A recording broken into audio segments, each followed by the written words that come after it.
regular board meeting of the public hearing of the Park Board, 16th day of December 2019. Roll call, please. Commissioner Beeler? Yes. Commissioner Greenfield? Here. Commissioner Lane? Here. Commissioner McKendry? Yes. Commissioner Patera? Yes. Commissioner Walsh? No. President Mossberger? Yes, here. A motion to approve the agenda or Of the public hearing. Okay. A motion to approve the agenda for the public hearing only, please. So, Second. Great. Roll call. Commissioner Beeler? yes. Commissioner Greenfield? Yes. Commissioner Lane? Yes. Commissioner McKendry? Yes. Commissioner Patera? Yes. President Mossberger? Yes. Statement of visitors for the public hearing only. I don't see any. So moving on. So Ron, now I move to my, So there needs to be a motion to be by a board member and second To that the hearing be open. opened. okay. So a motion please to open the hearing. So moved. And a second? Second? Roll call please. Commissioner Beeler? Yes. Commissioner Greenfield? Yes. Commissioner Lane? Yes. Commissioner McKendry? Yes. Commissioner Patera? Yes. President Mossberger? Yes. Now that the hearing is open, now is the time for any public comments on the levy. No comments in the audience, so any comments from the commissioners? Hearing none. Was there any written testimony? None.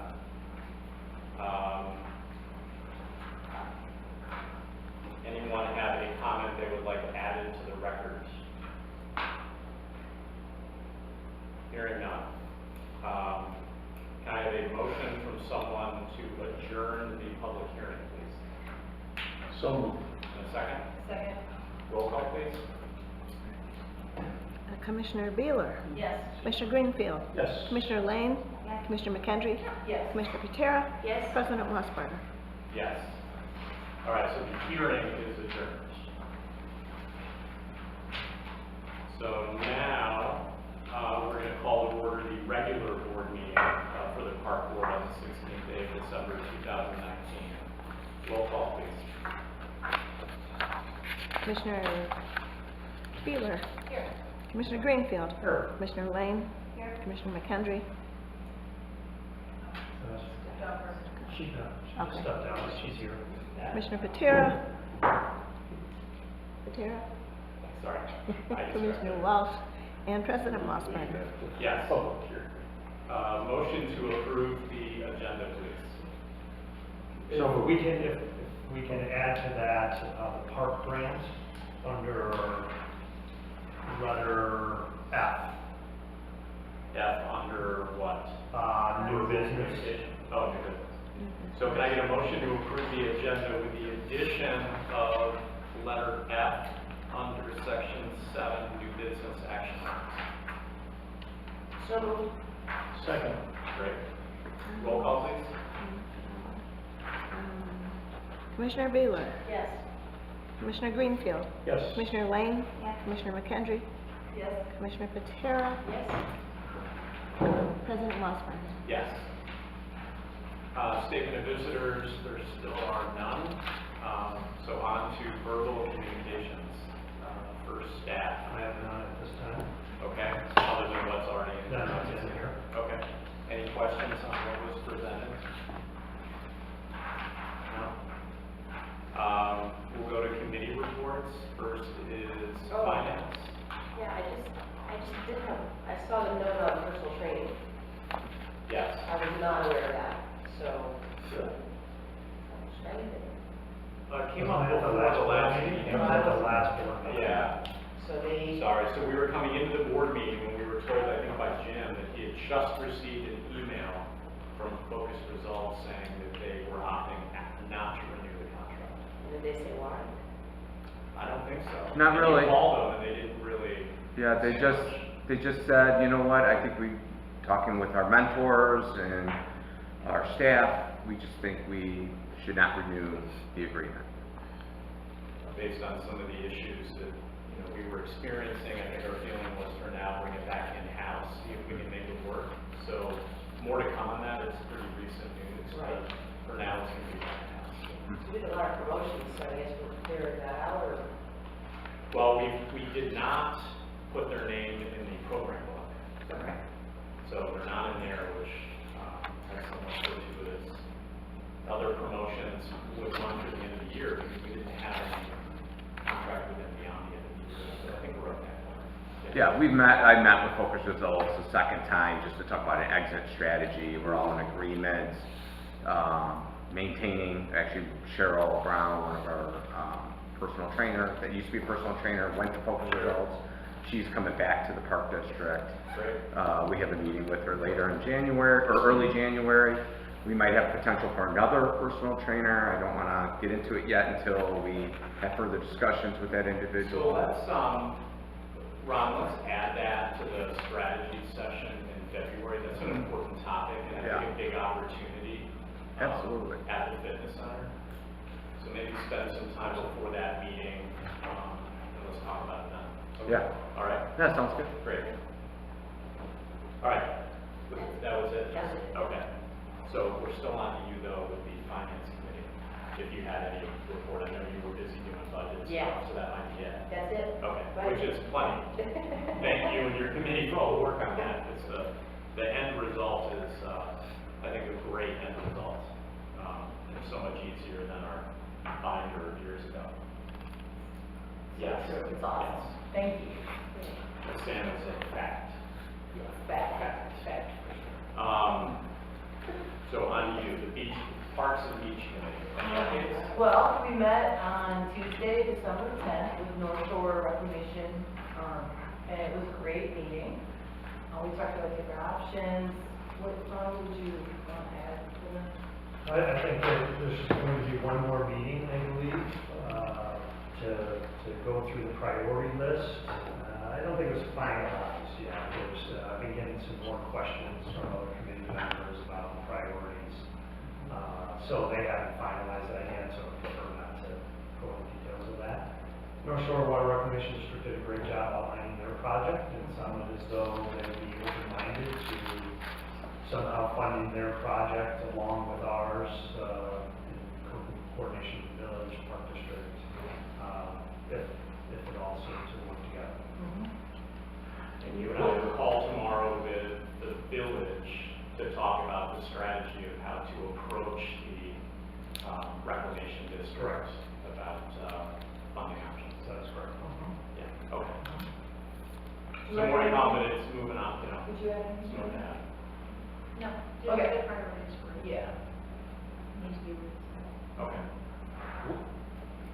When is it gonna get to the point where people are gonna say, okay, we're ready to spend X amount of money on this project, or we're able to spend X amount of money on this project?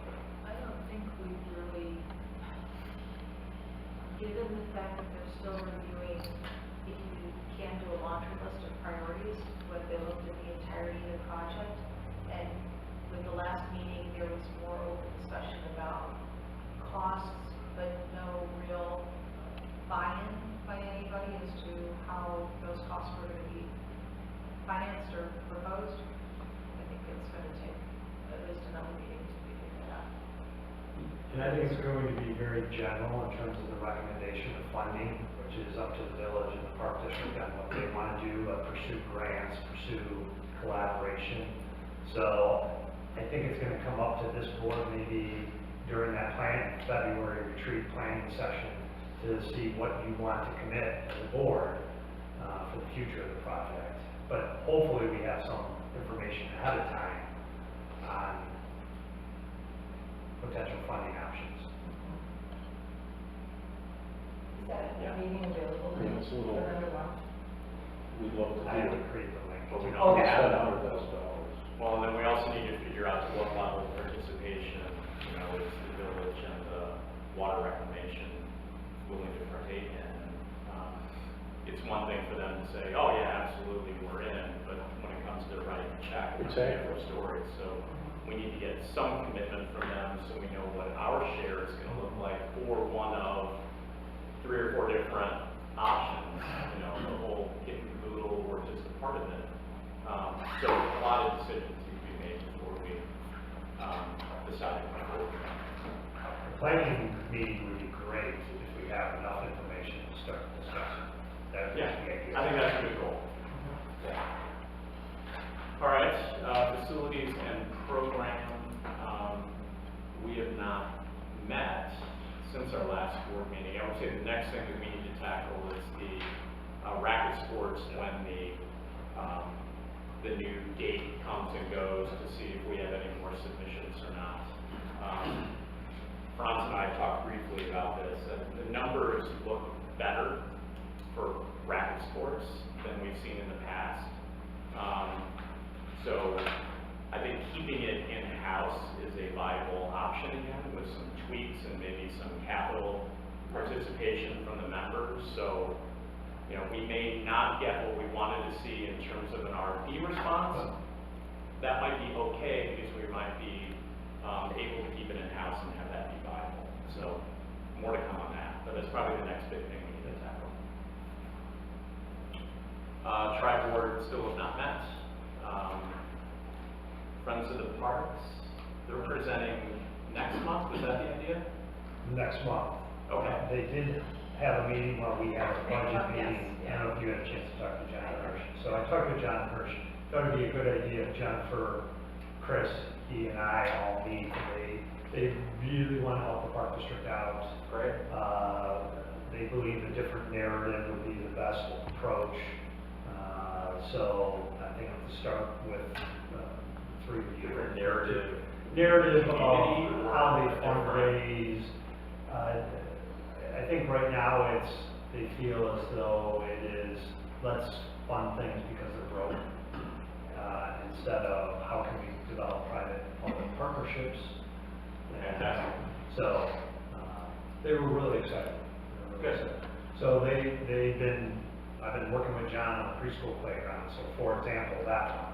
And they said, Ron, you need to go out there, and you need to put, if you have 17,000, then you need 70,000 or whatever the number is, and let's go after it. If no one knows, if there isn't a number out there, let's get aggressive with that. So I'm working with their website designer right now, pledge cards, so there's a variety of things they really want to start pushing out.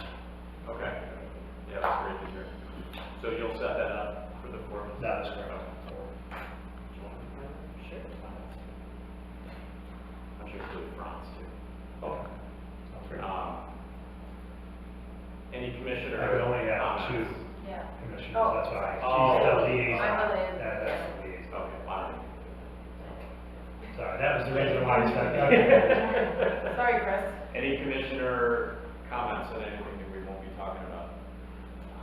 If I can go back to the Friends for a minute, I made the comment at the budget meeting, that I'd just like to reiterate here, that I think if we do take, if we do look at this different approach and get more people involved and get the Friends involved, and really helping with that, because things like, well, all the fundraising things we can participate in, that we can have, but if we look at the golf course, for example, where it just becomes very difficult year after year for 4 or 5 people, we were talking about this at the budget meeting, Completely agree, yeah. to raise the kind of money, certainly we raised the first year, and the second year we weren't able to come up with anything near it, because you just run out of gas. Yeah. But if we can do a more formal fundraising effort, then tying in a golf tournament with the village anniversary next year, things like that, Yeah. that can be made into something where you can really raise, and it doesn't have to be for the golf course necessarily. But those are ways that I think we can, start looking at raising some serious money rather than, $5,000 here and $7,000 there, which is nice, but it doesn't Doesn't move the needle. Yeah. really, it doesn't move them. They really focused on the ask more than events. They really, Well, we haven't done much of that, especially in the corporate space. Right. So, John would be comfortable taking that on. I think that's a huge opportunity that's untapped for us. So, I we just can talk more. I do have a question. I'm really trying to understand how the foundation was, how it came to be? Because I don't know, was it the board decided to create this grant? 2006, I believe. Corey, you were one of the first ones on that. You weren't a board member at the time. But I think for me, I think they said, let's. So is it part of the board then? No, it was No. it's a separate 501c3. Yeah, no. Totally, they have their own bylaws and everything.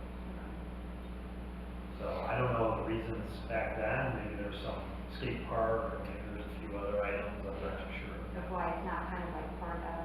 Yeah, and I will tell you, probably for the first 5 years, maybe they had 1,000 in their account, or 2,000. There wasn't much in there for a long We time. were rich.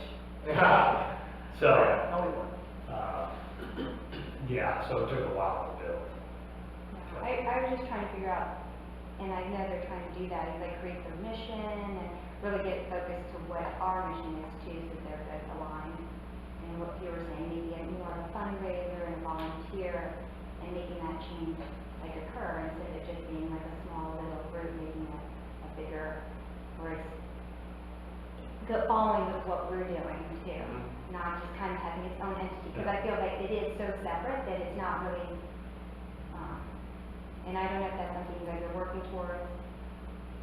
I think the meeting that we're gonna have will be, a huge step toward doing that, because I think there's been a liaison for at least the last 7 to 8 years. But it really has been more specific needs driven.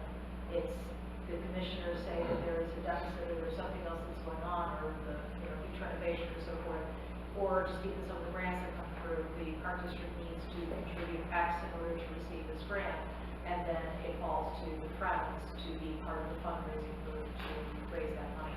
But this is looking toward a different direction, saying how can we integrate the friends as the fundraising, the 501c3, as a more integral part of what happens with the budget for the park district. That I think is, at least in my history, But the a goal- direction. It used to be, when the Friends started, it was the way we funneled board members in. Now we're doing it through the community level, but it was, a lot of us served on the Friends, and then we became involved in the park board. But I like the idea of getting some of the candidates that weren't able to make it on the board because there wasn't enough space, or they weren't chosen, on the Friends. So I think we need to beef up the Friends. But I also think we have to be careful that we don't tap, the community dry, going after preschool playground money, golf money, because when we need the beach money, which is our #1 asset, I don't want it to be like, gosh, I already gave for this, and I already gave for that. So just remember, if we think of it, I mean, the golf really should be coming from the users of the golf. And I think if you use the Friends and go after the whole entire community to fund the golf course, and then we need money for the beach, that could be, they could say, listen, I've given 2 times already in the last year. Why do you want more money for the beach? So let's just stay focused on our #1 priority. Because that's the big kahuna, that's the big ask. So I don't wanna waste it on, not that I don't wanna have preschool playground or help the golf, but I think those should be funded by the users. The beach is a whole entire community. I think, talking to John a bit about the corporate initiative again helps to broaden that base of donors, which is really important. Because I agree with you, you can't go after the same person for every ask. So having a good mix of local business support, resident support, non-resident, and larger business support, I think is critical. So we should be looking at all 4 of those. But we can talk more about it further together. But Corey, I don't think you have to just fund the golf course out of an event that takes place at the golf course. I mean, I don't see how you can have a tournament, and if you raise $100,000, maybe say you get 20% for golf, and then the other 80%, or whatever we want. And then the other 80% goes for whatever we want to spend. I mean, it's an excuse to raise money. It Oh, doesn't I have to agree. be. No, I totally agree with that. And I think one of the things we talked about with the friends before is just to kind of echo what Chris said as well. You've got 3 different things that you're looking at. You've got corporate, you've got personal giving,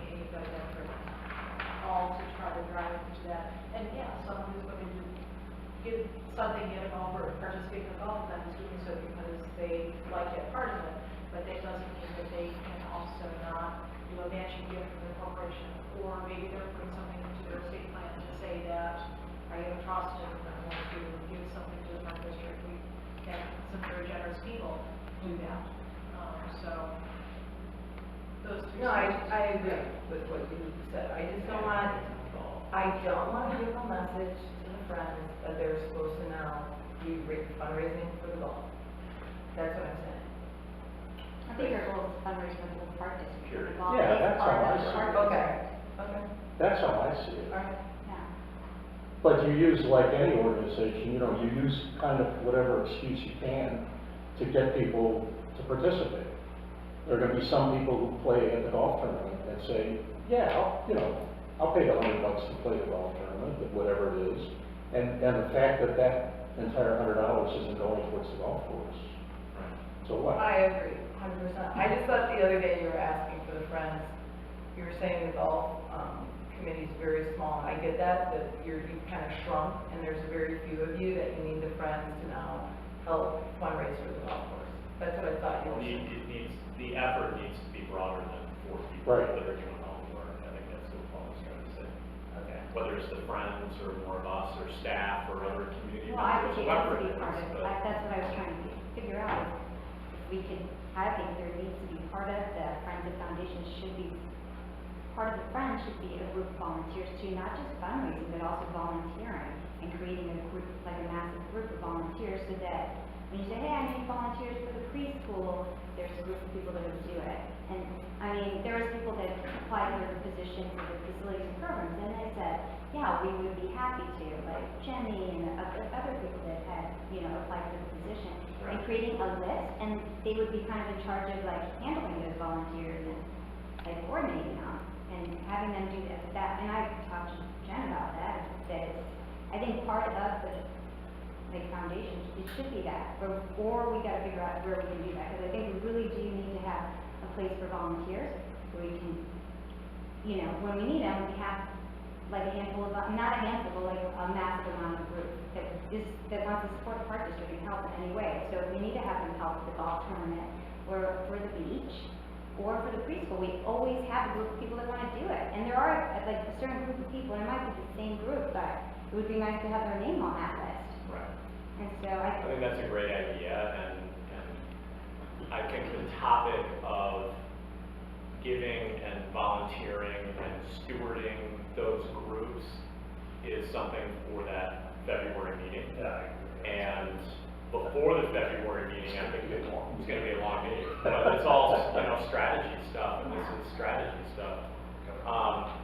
So before that, let's get the meeting going on, so then we're in a good position to talk further in February, but that's a good idea.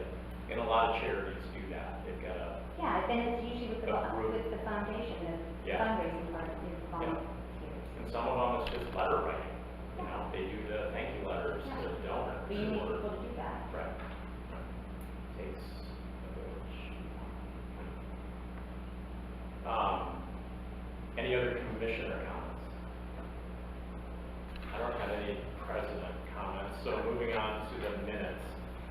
I'll take a motion to approve the minutes of the special committee of the whole meeting and the regular board meeting on November 25th, 2019. A quick correction, Yes. on page 11, next speech go to Cory was there because I wasn't there, but, I was voted on according to the notes, so I was absent on that day. Oh, you didn't make either? No, Okay. oh, as well? Yeah, special committee, Cory. For now, both, yeah, we both noticed that we weren't gonna be out there on the 25th, so there That's just what needs it to be says. changed.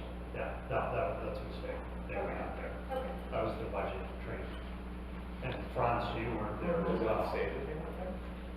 What am I missing? Oh, I'm sorry, on page 11, it simply says that it does note that, Commissioner Henry and I were both absent, but then on the roll call, it says that I'm there. And Oh, I got it, okay. Okay. I wondered where you were. I'm sorry. Okay. I'm there too. 'cause I was- Yeah,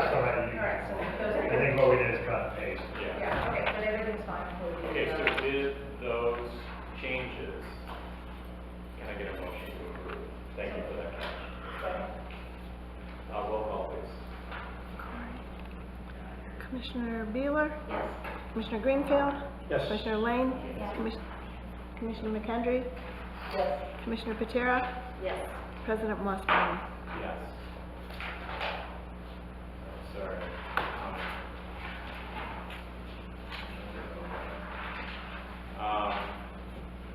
Consent agenda, so there's invoices.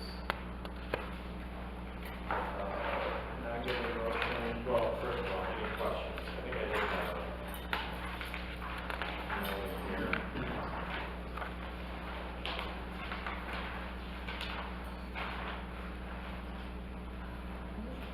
Can you, Ron, can you explain on page 38, there is an in and an out. It says 2019 due to foundation, a 10 grand negative expense, and then a 13.9, almost 14,000 expense. And so what happens with their two events, the Go Color Run and the golf course, they kind of came into the park district. That's one thing we're talking to them about is can we do a separate registration system with them? So what happens is it comes into our system and then we have to pay it back out to the foundation.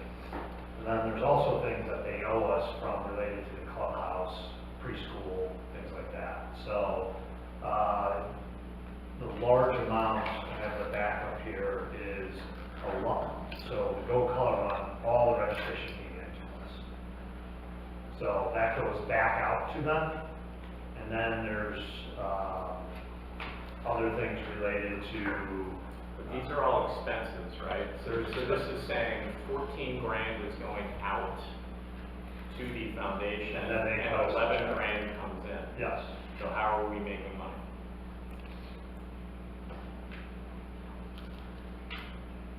It should be the opposite of that, shouldn't it? You know, because not all things are, some things were paid throughout the month, so there's some due tos each month. So sometimes we're writing a check, they're writing a check over to us each month for memorial purchases, because we'll purchase memorial benches in ours. And it's just a matter of when we bill them and then when they, Seems like a messy account. Is there a better way to do it? Well, because through the Friends, we tried before with taking registrations and having to set up an entirely different PayPal account and everything else when our district already has those, structures in place. It wouldn't be as cost effective, but monthly, when we have our meetings, I shouldn't say monthly, Yeah. when we have our meetings, there's always a treasurer's report that talks of what invoices have come in that we owe back to the park district or to those vendors, as well as what is coming through the park district that's gonna flow through the foundation. Does that make sense? they're on QuickBooks, so they don't meet every month. So sometimes it's 2 months behind. At the end of the day. At the end of the day, we're getting our money and they're getting their money. So it probably won't always even out, unless we get it all at the very end of the year. Okay, anyone else with any comments? So I just was curious about how, what the price was then for the winter brochure, for that was the one that went out? 'Cause I saw one expense one place and then another expense. And so we have The 5,000. brochure printing, Right, so that's the actual printer, and then we have our designer who designs the brochure for us. so one was 5,000, the other one. That's for the printer, and that is a bid, so we go off the bid. So our goal is to maybe get like sponsors to cover that. those That, in the expenses. future, that is correct.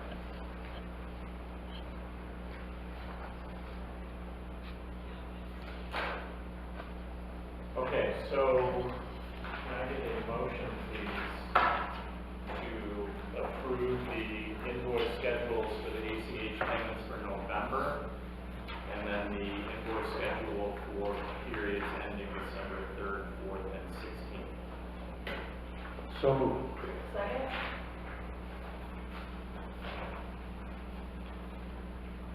Sorry, roll call, my part. Commissioner Beeler, Yes. Commissioner Greenfield, Yes. Commissioner Lane, Commissioner McHenry, Yes. Commissioner Patera, Yes. President Mossberger. Yes. All right, on to finance. Any questions from commissioners on what is presented here? So pages 41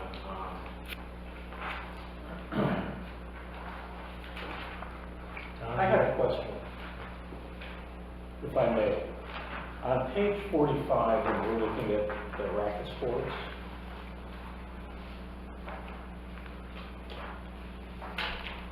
so on the top, you have a year-to-date actual to budget comparison. And you have grand total, budget 36,214, and actual 43,728. And then below you have year-to-date actual to budget comparison. And Good point. What's in the bottom that isn't in the top? So the line item about 2/3 of the way down, personnel services maintenance, Yeah. is not in the top because that expense is not actually in that particular area. We just artificially added into the bottom here. Okay, and that's the difference between the two bottom lines? Yes. Yeah. okay.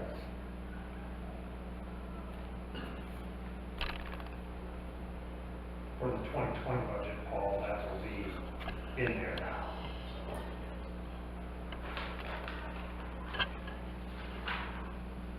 Tom, do you just want to give a quick progress report just on how we're doing, I guess, so far, just for a couple days, so. Sure. Well, as of this afternoon, taking a look at how we're performing through December, I'll say 15th, and comparing it to our budget, you know, in the rec fund and the general fund, we will, I believe, we'll definitely hit our budget numbers and exceed that from a bottom line standpoint. When you take a look at those two funds, we are heavily budgeted in the month of December. And part of the reason is we're going to have 3 payrolls in December. Even though there's 2 actually being paid in December, we have a payroll January the 2nd, which will be 100% put into 2019. And then actually the second payroll in January, 20% of that will actually move over to 2019 as well, because those are actual days worked in 2019. But even with that heavy expense being allocated to 2019, I believe we'll hit not only the budget numbers, but the projections that are part of your 2020 budget. Great. Good news. That is good news. Fitness still just conceptually doesn't make sense to me that the personnel services expense would be $35,000 over budget. Wouldn't we have, in the budget, didn't we have Tim's replacement? Yeah, but what wasn't budgeted in the 2019 budget was taking on all of the new Group X fitness, moving to yoga over. That was not budgeted. Well, you would have saved Tim. But we had the facility services manager, which was more. And then we had Katie that was interim while we didn't have anybody. So then we had Lisa Kopp, another individual that took over her duties during that time. So it's the facilities services manager that basically filled Tim's salary slot. Portion of it, yeah. Plus then we had the added expense for Katie working more hours. Yeah. Yeah. But also, what was budgeted was to start bringing some of the check-in down at the guest service desk. That was part of the plan. We couldn't do that with all the transition with Katie and getting someone on board. We started to look at it. We just couldn't get to it at the time. It was budgeted at that time. Okay. But we don't put all 100% of the facility service manager Correct. into that, right? Correct. We don't. Yeah, we don't.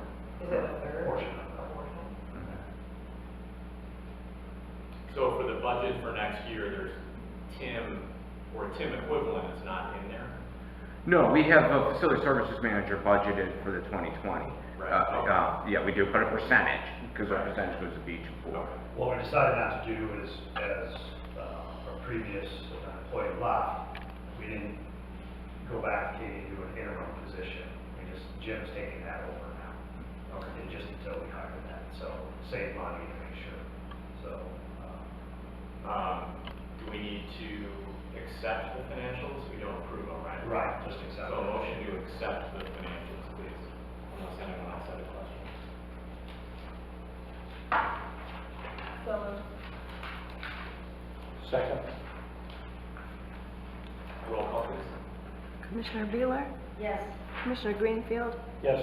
Commissioner Lane, Yes. Commissioner McKendry, Yes. Commissioner Patera, Yes. President Mossberger. Yes. Purchase cards, 20,000 roughly. Ron, these are all in order? That is correct. Okay. Unless anyone has a question, can I get a motion to ratify the purchase card payments, please? So moved. Second.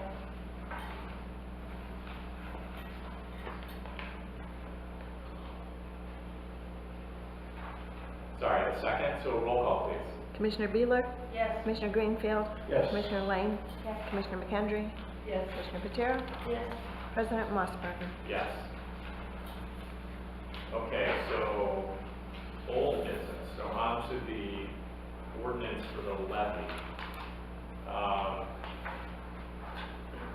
I guess I'll open it up for any discussion. I know we had a meeting and we talked about this. At that point, I know Emily, you weren't completely comfortable and may still not be comfortable, and that's fine. Did anyone else have anything, or Emily, feel free to voice something too. Anyone have any comments about the levy that they would like to share?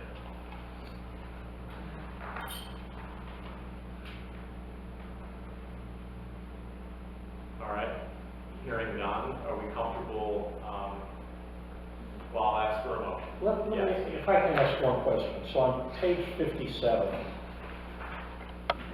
and then on each individual page related to this, we have the specific amounts of the tax levy that is going to each individual fund. Does that mean at this point, this is locked in? And so this cannot be adjusted now? That's correct. Although we can transfer money out of one fund into another later on. Certain funds, yes. Sure.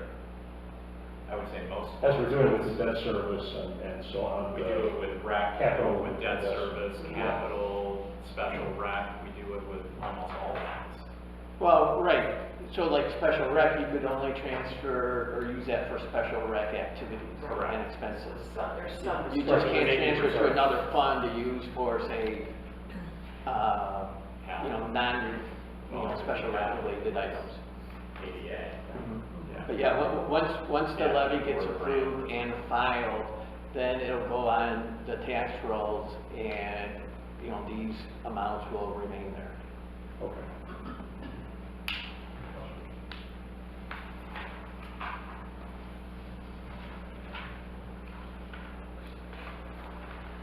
All right, can I get a motion to approve the ordinance? And I think, Ron, you need the person that makes the motion to read that I think that's verbatim. important. Corey, you want to tackle that? Sure you do. Sure I will.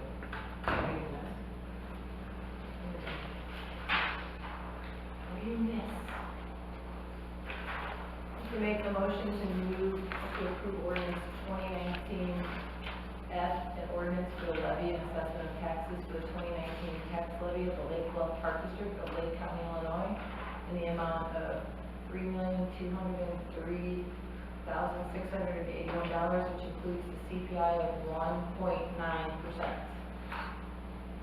So moved. Second, please. Roll call. Commissioner Beeler, Yes. Commissioner Greenfield, Yes. Commissioner Lane, Yes. Commissioner McKendry, Yes. Commissioner Patera, Yes. President Mossberg. Yes. All right. Eric, thank you for being patient. Sure. You are next up. So, I believe most of you, maybe all of you, know Eric. He's been here in the past and has worked with the district on debt. And so he's here to, give an overview, review the Park District current debt and future options. And as you know, we discussed a little bit about the debt at the budget meeting, so this is a great timing, and especially with the February meeting, because I think this will help, pave the way as we continue to move forward in putting together some plans. So I'm going to turn it over to Eric. Great, thanks, Tom. Good evening, everybody. To add a little bit, I have had the privilege of working with the district since 2009.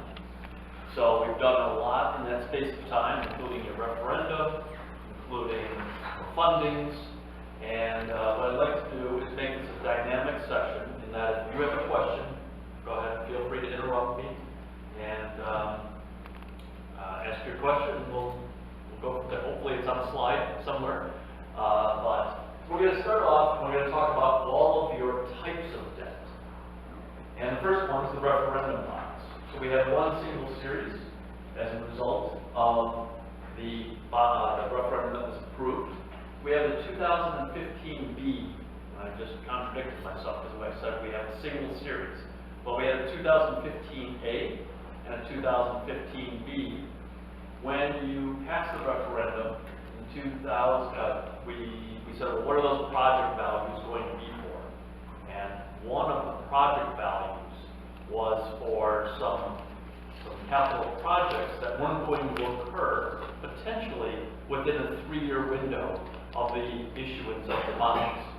When you issue on a tax-exempt basis, you are telling the IRS and the tax-exempt market that there's a reasonable expectation that you're going to spend 85% of the revenues that you generated from those proceeds within 3 years. We couldn't necessarily land on that right away, so we said, well, let's issue a portion of our debt as taxable. Remove the restriction, and we can utilize those funds at a future point in time, even beyond that 3 years. Those were the first bonds to be paid off because they were taxable, and they no longer show up. Gotcha. Right, because they're fully retired. And that's why we don't see a 2015A, but there was one there, and now we just have the 2015Bs. So real quick, way that I show material, if it's bolded, it is actual. If it's italicized and not bolded, it's pro forma. We are in levy year 18 for about another week or so, and then we turn the books over to levy year 2019. So we're always a year, possibly 2, behind. Go into that a little bit. The actual calendar year that we're in. So you'll make a payment of that $257,112.50. I believe that's on January the 1st. So that's in 2020, and yet that comes from levy year 2019, and you made your initial interest payment on that in July. Then you've got the follow-on principal and interest payment in January. So, nice level debt service approach. This is what was requested, and this is the public engagement period that we engaged. These bonds right here are callable. They're not callable though for a while yet, 12/30 of 2024. So let me just correct myself. This is actually these payments are due on 12/30. So just right what I said just a couple of moments ago. I know you do have some January 1st payments.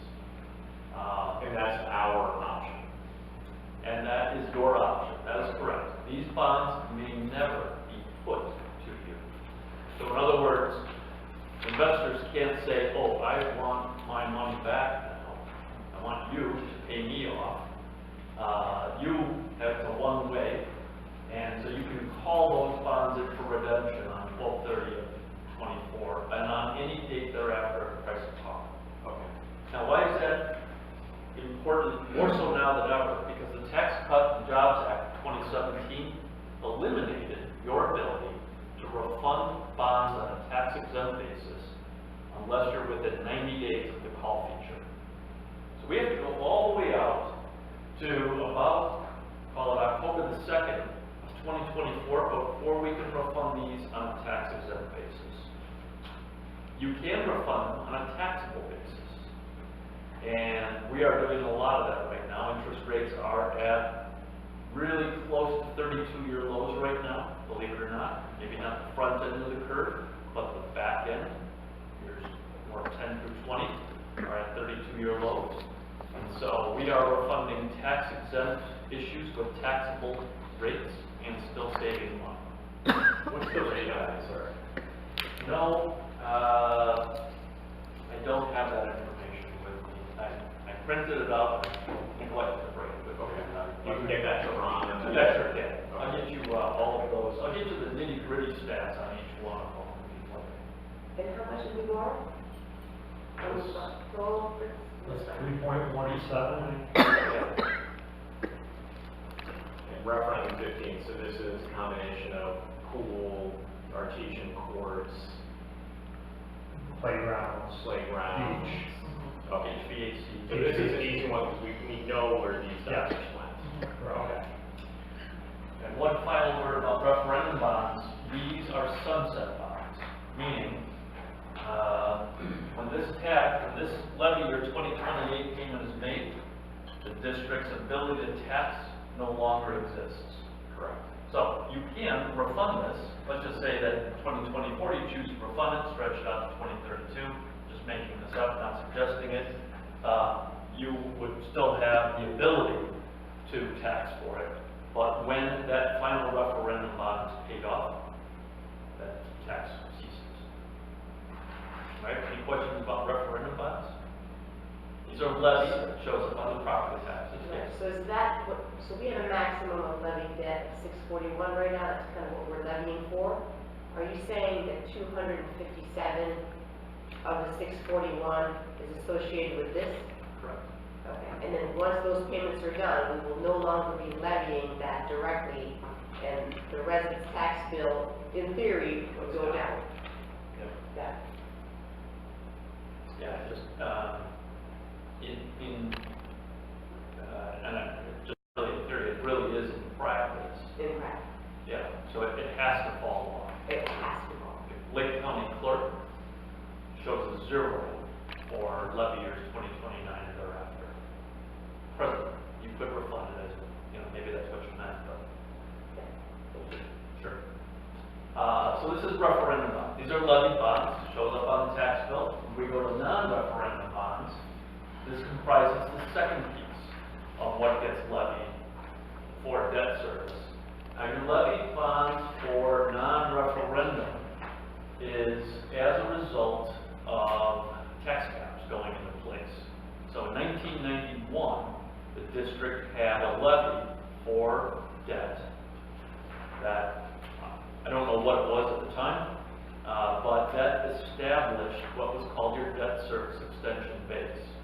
When Cook County got capped in 1994, it then created the ability for the district to issue on an annual basis non-referendum bonds, but subject to a limit. And that limit was your debt service extension base. So for the period of time between 1994 and 2009, it was a fixed amount. In 2009, legislation was adopted that set CPI to the non-referendum bonds. And so now, on an annual basis, the debt service extension base grows by CPI. You referenced it earlier, taking the 1.9% CPI from last year for next year's levy. That's the same here. You're able to increase your extension for non-referendum bonds by CPI on an annual basis. So we've got 2013 and 2016. And you can see the amounts here. 364,995 is what was levied in levy year 2018. We graduate slightly in 2019, and then we have some fall off here. This was purposeful. when we structured these in 2013 and 2016, we said, when you get up to a certain distance, we don't know what the projects are gonna be, but you'll likely wanna have some headroom, as we call it, to do some additional capital projects funded by debt. So we purposely made a hole. It's not a big hole, but it's a hole that will accommodate some additional debt for future projects. And are you speaking to the 1 year? I'm confused by that comment. Do you mean the 100,000 Yes. roughly savings? Particularly. Not the 200 grand drop in the 1 year of 2021? It's, That's the that's last the year years, drop. particularly I'm calling out, which is, that's your largest opportunity in the next few years especially. And I've got a slide on that in a couple of minutes. Are you saying that kind of the top is fairly flat, or is growing at, or our ability to versus our debt are two different things? So one is the difference, so we're either maxed out with our ability to, or we are below ability to, right? So you're kind of saying that there's a difference between kind of the top, the max line and current debt, or current non-referendum debt. Yes, you are not maxed out in terms of any levy year going forward with what that ability is at present. And how do we understand that? That gap is And that gap is coming up there coming up. in a couple of slides. And, sorry, Eric, go Sure. back if you would. So, the rates again on these, you'll get those to us? Yes. Okay.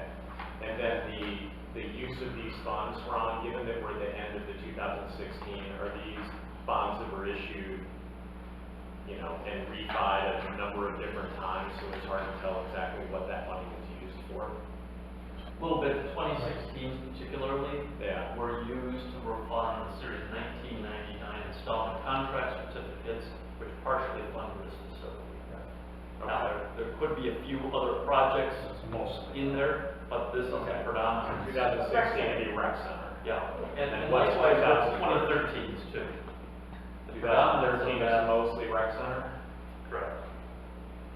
So back at that time when we met with Northern Trust, like Forest Bank and Trust, that's when we were trying to push out some of the debt on the board side, so, because we don't know what was going to happen, so at that time, the board pushed out the debt and created a little gap until we could make some decisions, because I think at that point in time, they knew some board members might be coming off and may not be doing for the board.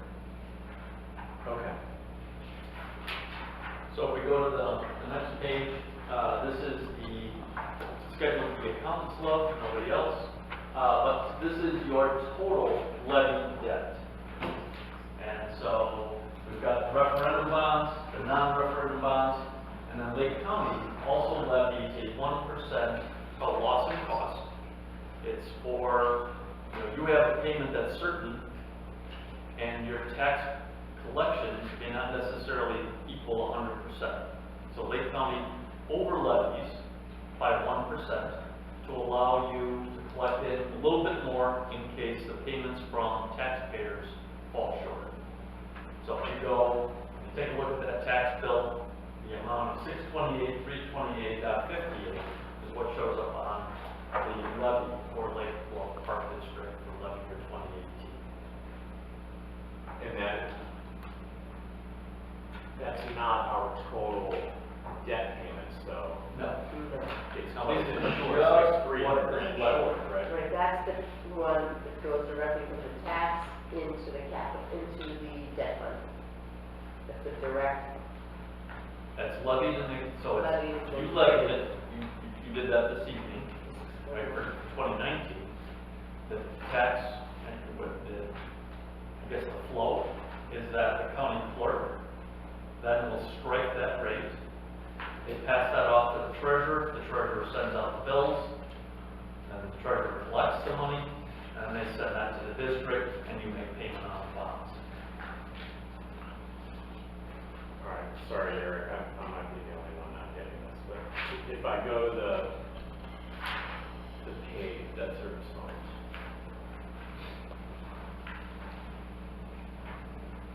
So So my total levy is 641, but I have 912 payments. So I have to come up with an I. So the park district has to come up with $280,000 from sources other than the tax levy to pay required debt payments during the year. Right, that's the operating debt for the golf course and the paddle. Yeah. Okay. We haven't gotten quite to that one yet, so we're breaking it down. Yep. This one, by the way, is a non-referendum. This is, I'll call it an evergreen, right, because it doesn't necessarily end. It's by board action. So when the board takes action to issue debt, it has the ability, but only to that certain point. And that certain point is your debt service extension base adjusted annually by CPI. Okay. Okay. And that amount is, He's probably gonna Yeah, get that is an amount's cut. there you go, okay. It's gotta be a calculation. All right, so, and this is just the graphical representation. Again, we've got this gap here. So normally you like to see something that's level, very predictable. Ultimately, if the board elects to do so, this will all level out as you see these gray bars, which is the non-referendum, ascend to what their capabilities are. Again, you don't have to levy to your full capability, but the way we structured this was to allow for that to happen without having a shock to the taxpayers. So that's your entirety of your levy debt. That's what shows up on that tax bill. This is what you pay for out of your operating fund. So normally, we would define that as your corporate and your rec fund.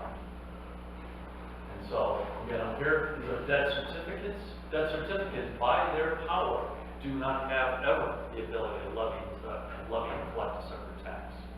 So we don't even have the statutory ability to levy that, even if you so chose to, because there's no ability. It's an operating debt, always needs to stay as such. So here's the 2010 Bs, and then the 2018s. 2018s was for golf.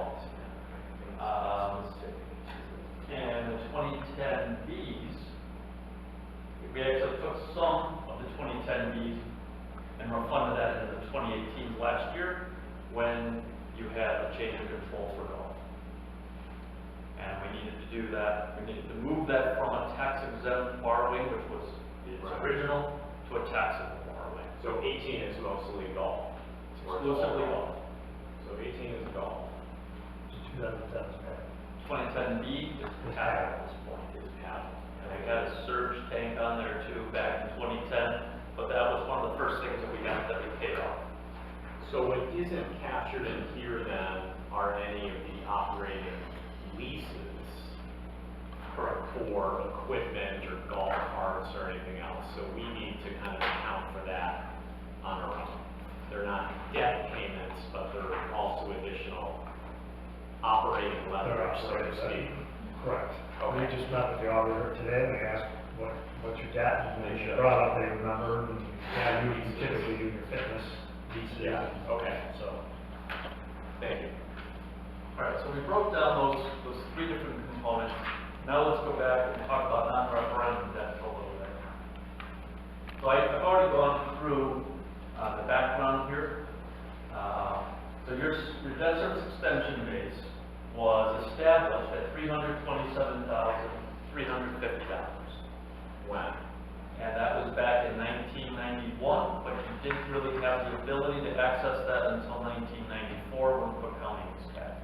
So that's a given number, that's just, is what it is. That's a number that we've proven up multiple different times. That's your base, okay? Now, until 2009, that base was stagnant. In 2009, CPI began to be applied to that. And what you see here is, since that point in time, just since 2009, a pretty low interest rate environment, the amount now has grown to $391,582 for levy year 2019. So we applied that 1.9% you talked about just a couple of minutes ago to that, and that is for calendar year 2020. So we have to do a little bit of guesswork. At this point, you never want your banker to say guesswork, but that's what we have to do here. When we talk about this dashed line, and that's why it's dashed, is because it is, we don't know what the answer is, because it's in the future, and this is representing what CPI might look like, might deliver, and we assume a 1.5% increase. So that's pretty modest. It's also below the run rates for the last 20 years, matches up to the last 5. But what we're trying to do here is provide you with a little bit of roadmap. And that roadmap is, what kind of headroom do we have? The headroom is defined as the difference between bars and the dashed lines. And Eric, sorry, to put it into terminology that's easier for me to understand, because I don't get debt service extension base, but what it's giving you is the total amount of annual debt service that we can have. On a non-referendum basis. On a non-referendum basis. If you issue it. Right, so it's saying that we could have interest and principal payments totaling $391,582, and we have $364,995. Okay, so we're slightly under right now, but you're going to get to your punchline, which is in 2021 we drop. Right. Well below. Okay, thank you. And and even in 2020, there's an opportunity. And to just go back in 2018, there was a little bit left on the table. So if you don't use it, you lose it. But it's not like your operating extensions. It doesn't impact the calculations, it's a single year examination. And so we just say, okay, this wasn't used, it was about $12,000, I think. It falls off the board. This gap right here is about 23,000, I think, 25,285. Let's go to the next page. This, by the way, is the inverse. This chart is the inverse of that gap. What I'm trying to show you here is how much your headroom is on an annual basis. Again, assuming a 1.5% increase on an annual basis. Sorry, we go back, let me go back, because I want to make sure I get this before you jump to the next slide, and you inverse it, which is going to So totally. we inverse, so if you take a look at these steps right here. Yes, I see where you've got room, but, so let's say in 2021 you're at 100,000. And at that point, let's say that grows to 395, to throw a number out. So there's an opportunity of 295,000 of additional debt service. Correct. But then in the following year, you have nowhere near that kind of debt. Correct. So you would have to pay that debt down substantially to get back below the 392 gap, or 395 number that I gave you, because of your structured payments that are coming up in 2022. So we would have to figure out a way to borrow it and pay back a good chunk of it before the following year. Right, so if you pay it back in less than a year, you never lose that headroom. Right, but I'm just trying to figure out headroom. I mean, this looks wonderful. That, wow, okay, we've got all these capital projects. We can go ahead and do these capital projects and fund it with this headroom that we have. But how are we, if we're using all the money, how are we paying the debt back the following year? It's got to come from somewhere. You're paying it off by levying taxes in the bond and interest fund. I'm levying taxes in the bond and interest funds. So let's go to Run through that example, because I don't get that. If we were to say, we'll concentrate just on a single year. So we do nothing up until that point in time. Okay, that's helpful. And you say, you know, we're gonna have a 1-year retirement of $275,000, right? You gotta pay some interest and there's some fees, right? Right. So the district receives $275, you levy $295, now this bar jumps all the way up to whatever its limit is at that point in time.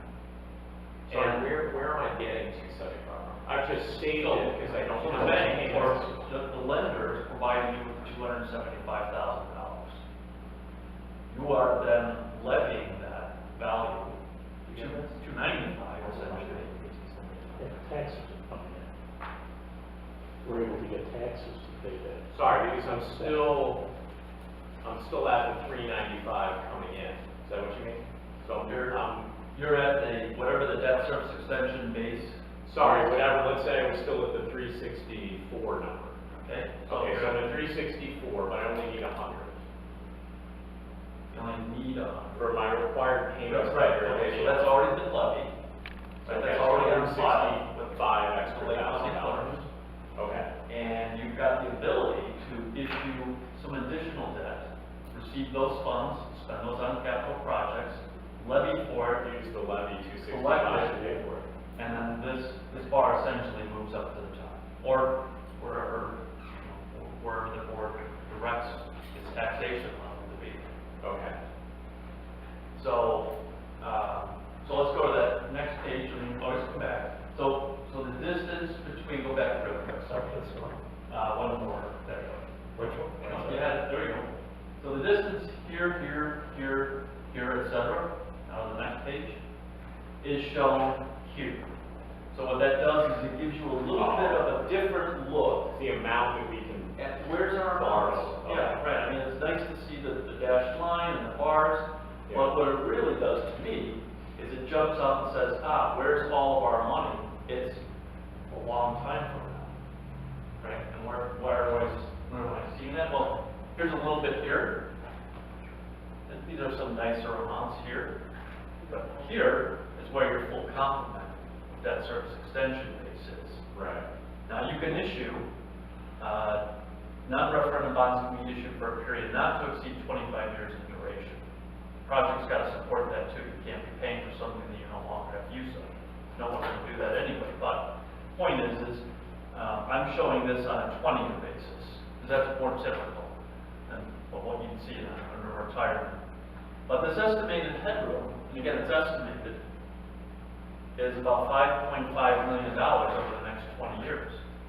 So subtracting interest, of course, we don't know where that is because interest rates are unknown in the future, but there is a fairly substantial amount of non-referendum resources that can be utilized by the district to pay for future capital projects. so back to 2021. So you said issue debt, but are you issuing debt as you would issue debt, or are you really going to a Lake Forest Bank and saying, I want to borrow $275,000 for 12 months against my future tax receipts? Not officially against those tax receipts, but you know what I mean? Yeah, no, it would be against those tax receipts. Okay, so it's not, I'm not issuing the 2021 non-referendum Series B, blah, blah, blah, that's gonna run out for 20 years, because it's not a 20-year borrowing, it's a 1-year note. If that was the Right. structure at that time, yes, but you could also do a 20-year, and let's just say let's just say 5 for an easy example. You said, okay, we want to borrow, I'm gonna make this number up right now, $500,000. And that $500,000 gets paid back here to the extent that it's capable, to 295, I think this number was. Another 120, another 120, Paid off. in another 4 years. 120, Yeah, takes 3 or 4 years, whatever Okay. it is. gotcha. Right. Okay, that's helpful, thank you. So you can see that the headroom, right, has some variability attached to it. Yeah, And that's, predominantly though, there's a significant amount of dollars available beginning levy years 2031 thereafter. But, excuse me, I'm assuming that we cannot borrow $5.5 million today on the basis that we're gonna have headroom over 20 years to issue that debt. You could. Now, there's other calculations that go into effect, there's debt limit calculations, that would limit you from this number. Now we're gonna start to get into bonds 201 and 301, but you could issue what's called either a debt certificate or an alternate revenue source bond, which are paid for out of operating revenues initially.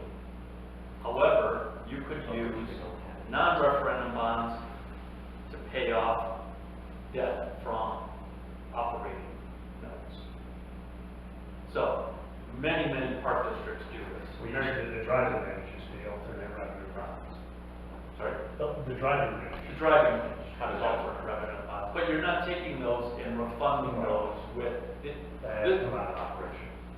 go back around if you would to the non-referendum bonds, this, one more, there we go. So the 2013s, we started off by saying where those come from, where the 2016 comes from. Those actually took, we issued bonds, levied the amount for the debt service to pay off operating debt, which was the installment contract certificates that funded primarily this facility. So that was always the intent, by the way. Yeah.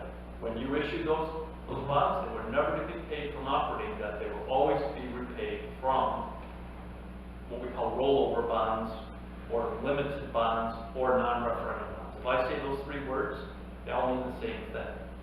I'll try to stick with non-referendum for this meeting. But those non-referendum bonds were issued. Ron and I got to the point where we said, hey, we're spending a little bit too much on an annual basis, or to engage bond counsel, to engage our services.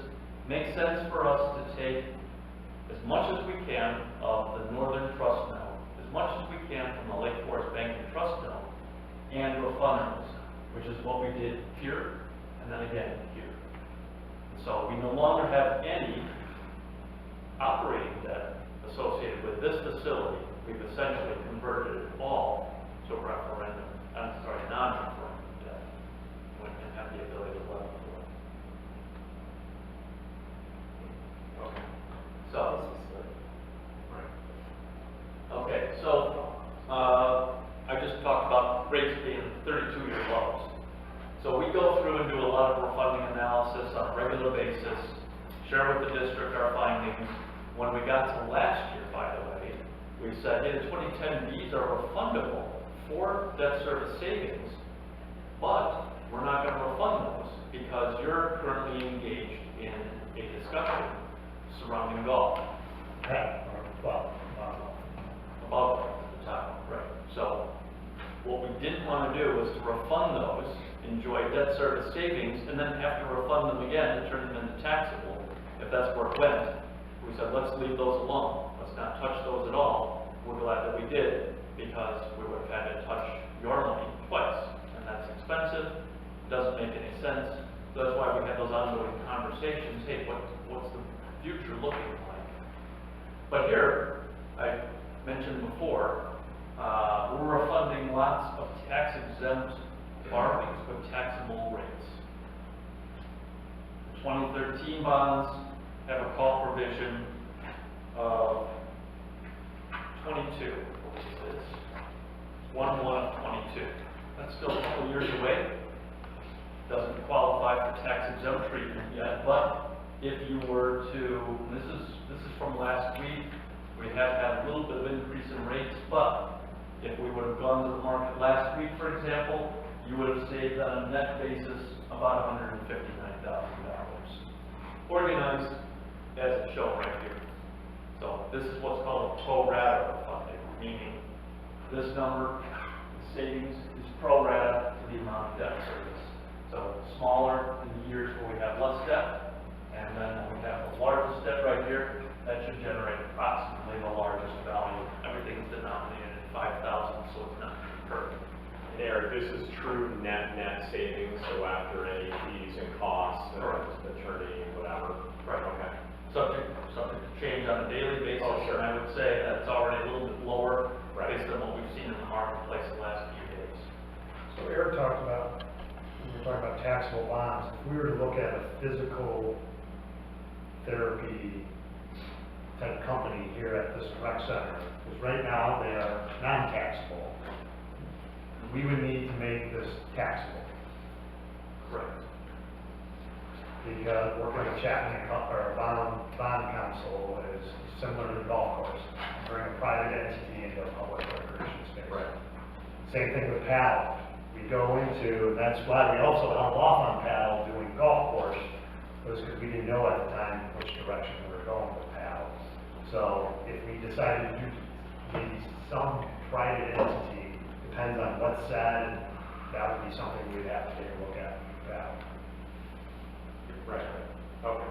So not great savings, but savings nonetheless. There's some savings there, and what we generally, not generally, what we always suggest is when you are going to touch your money, especially opportunistically, because that's what this is. It could go away in a month, could be here and expand in its savings amounts as well.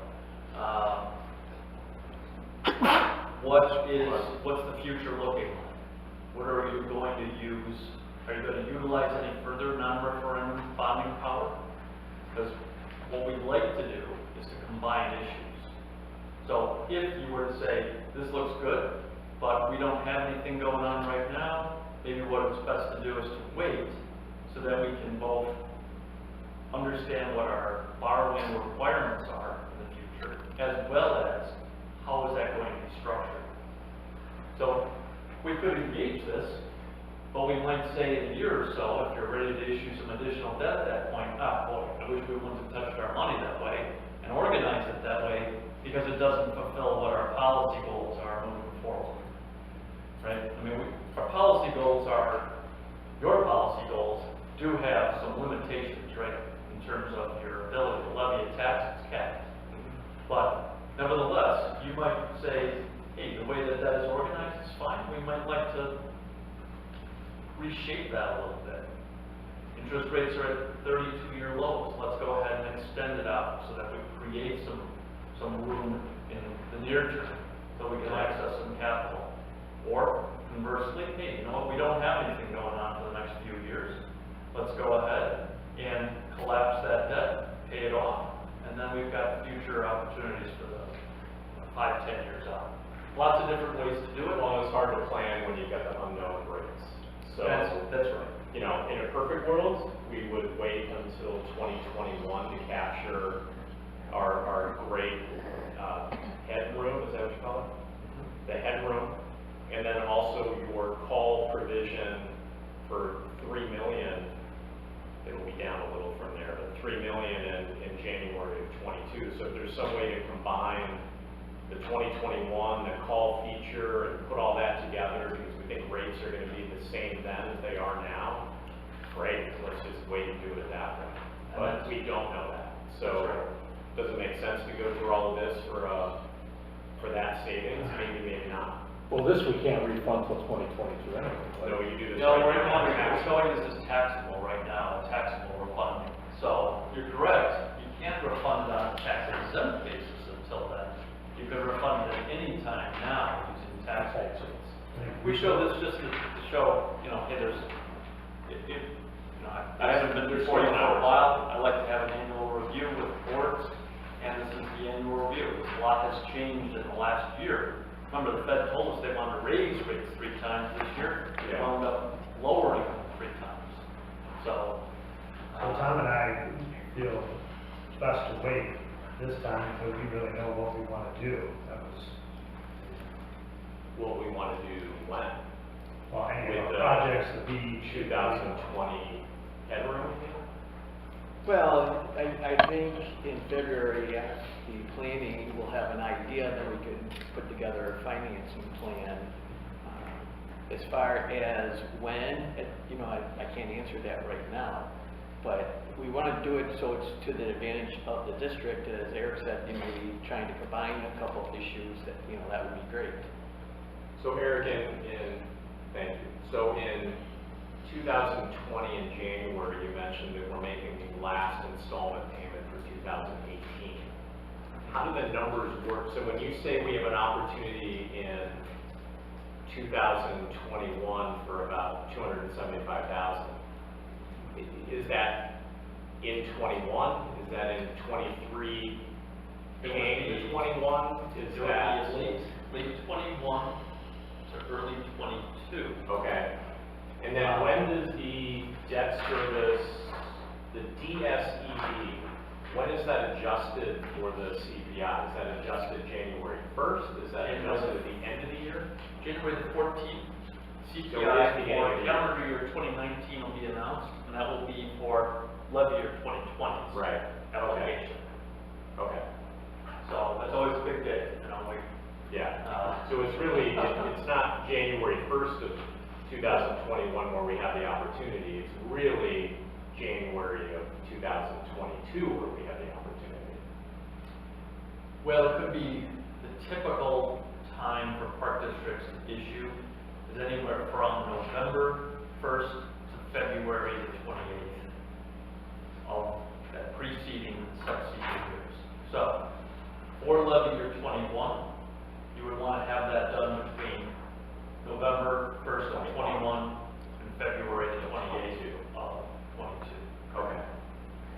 That's helpful to know that it's at looking at the end of those years. So we talk, when we think about capital projects, Yeah. you're really thinking about 2022 capital projects that would be taking advantage of the 2021 headroom opportunity. Yeah, but I'm going to take it back a little bit here, because I know that we talked about that singular here, but Ron, if you go back to the headroom, right there, this one more, there you go. So, one of the effects, in here, you see that we have a little over $100,000 available.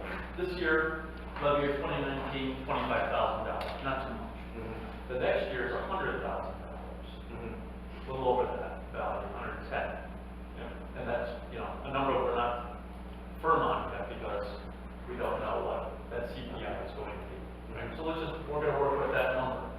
If you don't avail yourself of the ability to issue to issue a bond in tax form, you're going to see your taxes go like this. So you're going to have a little bit of a swoop downward, and then assuming, going back to our example, we've got a $304,000 levy that you want to avail yourself of, you're going to see those taxes go back up. So you're going to have a little bit of a roller coaster effect. Now, $100,000, okay, it's not probably significant, but it's, just want to make you aware that doesn't impact the overall extension. So when you look at this, and we know we have capital projects, right? Right. We are just being very, very diligent right now because there hasn't been much opportunity to issue. I mean, do you have a recommendation? I mean, I'm reading through, there's opportunities, there's room, there's this, you're the pro here. If you were, you've seen this, our park districts, there's like a window of opportunity here. I just don't know how myself, sitting here, how to know what that is, like how much that is and how you would structure it. Okay, And so, is that something that you will let us know? I mean, you've got the trained eye here in terms of understanding how our taxes come in, what we can levy for, what the headroom is, and how you pay it back. sure. And my trained eye is based on conversations that I have with staff. Right. So, both Ron, Tom, and myself sat down a couple of weeks ago, and we went through what's going on at the district. What do we need monies for? What's Yeah. coming up? Things of that nature. So, I think we all agree this isn't really worth pursuing. This is a value that might be worth pursuing, especially when you aggregate that. And if you go to slide number 11, we typically issue debt on a 3-year maturity basis. Why? Well, it aligns with the IRS requirement. That's good. It reduces costs associated with the debt issuance. That's also good. And it removes the risk, and consequently, or conversely, you don't get the benefits of the reward if interest rate changes, either against you or in your favor, if issued on an annual basis, right? So we've always tried to remove risk when we issue debt, as opposed to trying to be tea leaves and see if there's a reward. Yes, so Ron, can you go back then Sure. to the headroom one? That one? Yeah. So are you able to issue then in advance? So could you do an issuance at the end of 2020 for $550,000 payable over 3 years? Yes. Wow, okay. And if you wanted to make it over 8 years, you could do that as well. It just is a matter of, so going back to the trained eye, it's really how does your capital requirements interact with your debt schedule in terms of your ability to pay off debt? Right.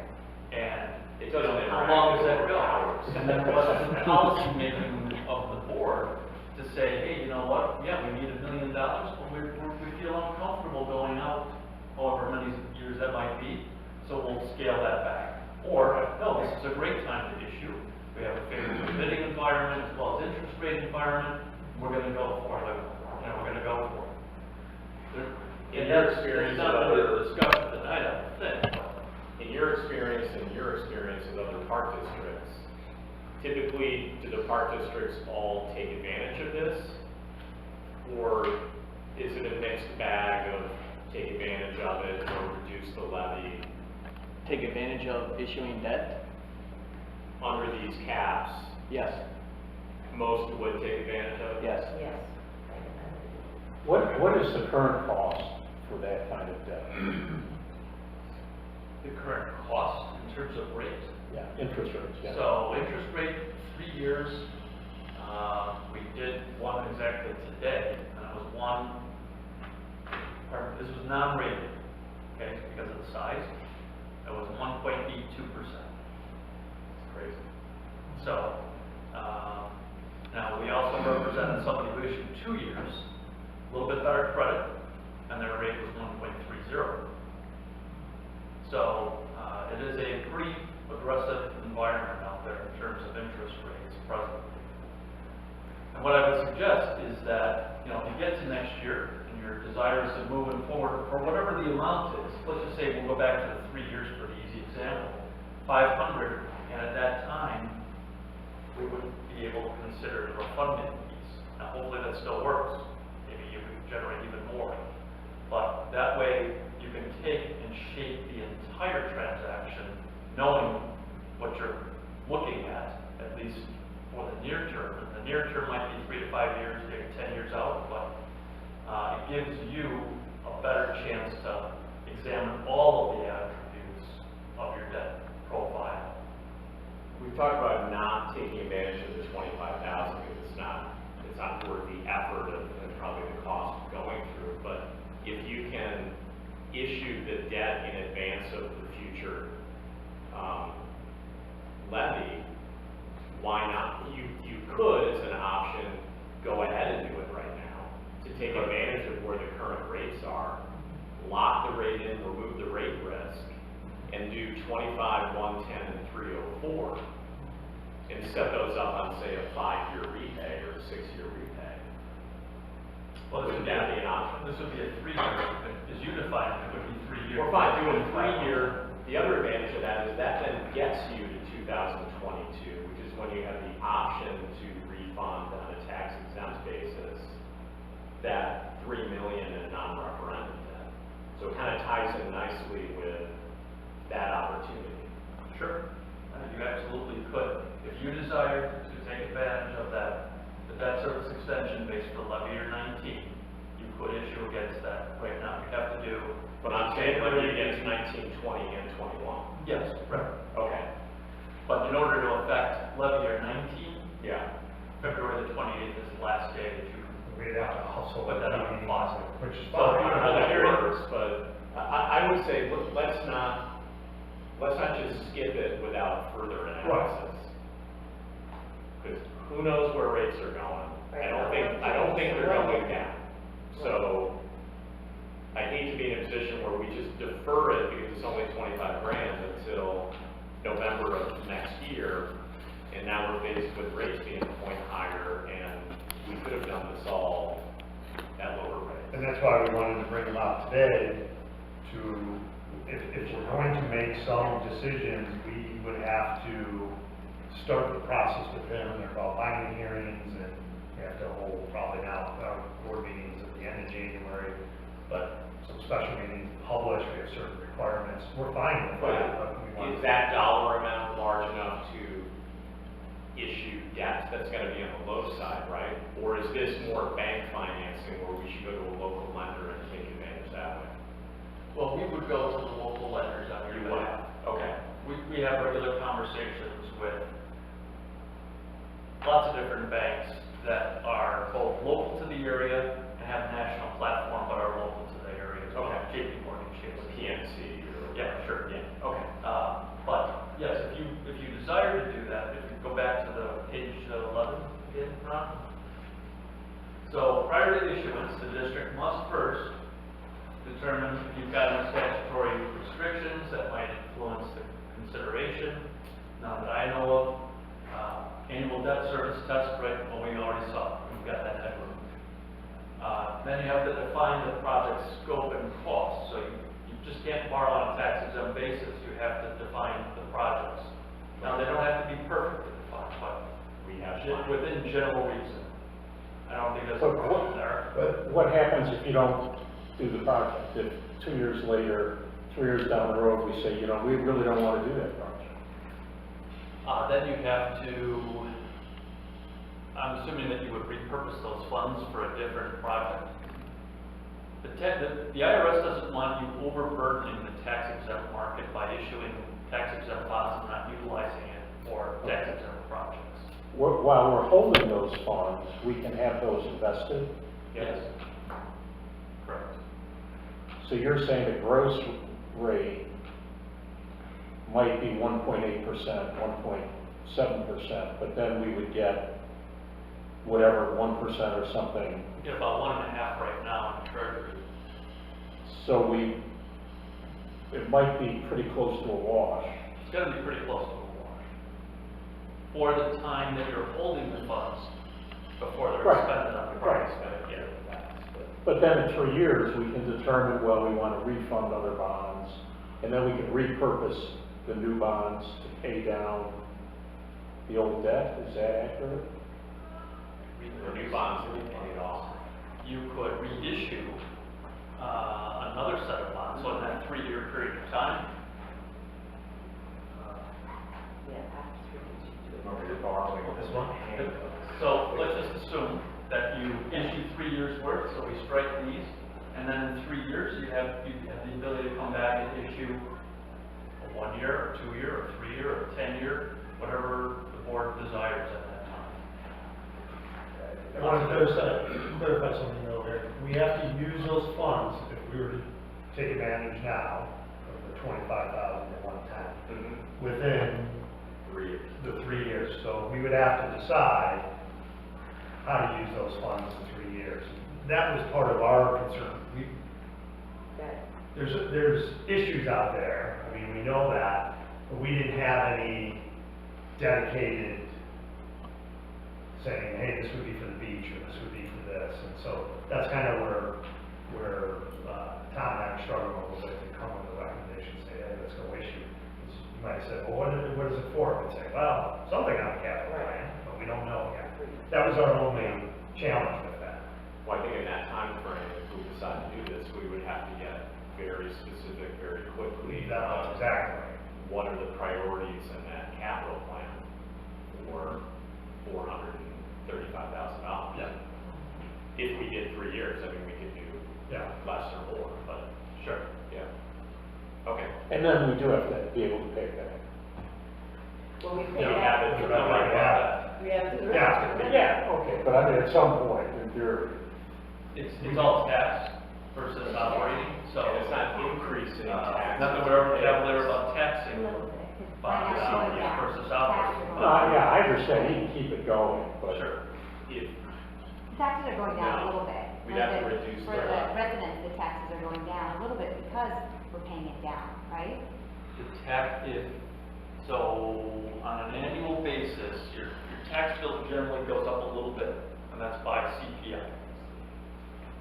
But if this is going down, then we're taxing less for it, unless we bump it up.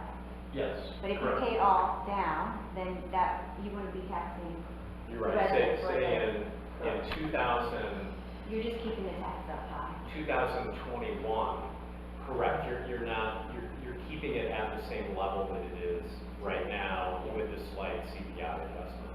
Well, it's a little lower, it should be a little lower, right, than last year. This Yeah. portion that's getting taxed, the amount, or no? Than last year, for the debt service. Last year, no, so No, the it's gonna go estimate up. is a little bit greater. Next year, it'll be a little Was lower. last year. So And yes, next year we it would gets actually lower. see a very slight decline. And then the year after that, if we didn't do anything, it would go down a lot. Correct. It would go from here to here, And then a big drop. and then a big drop, In and your then a tax big line. increase. So that's why it's another a, option, is we don't borrow any additional.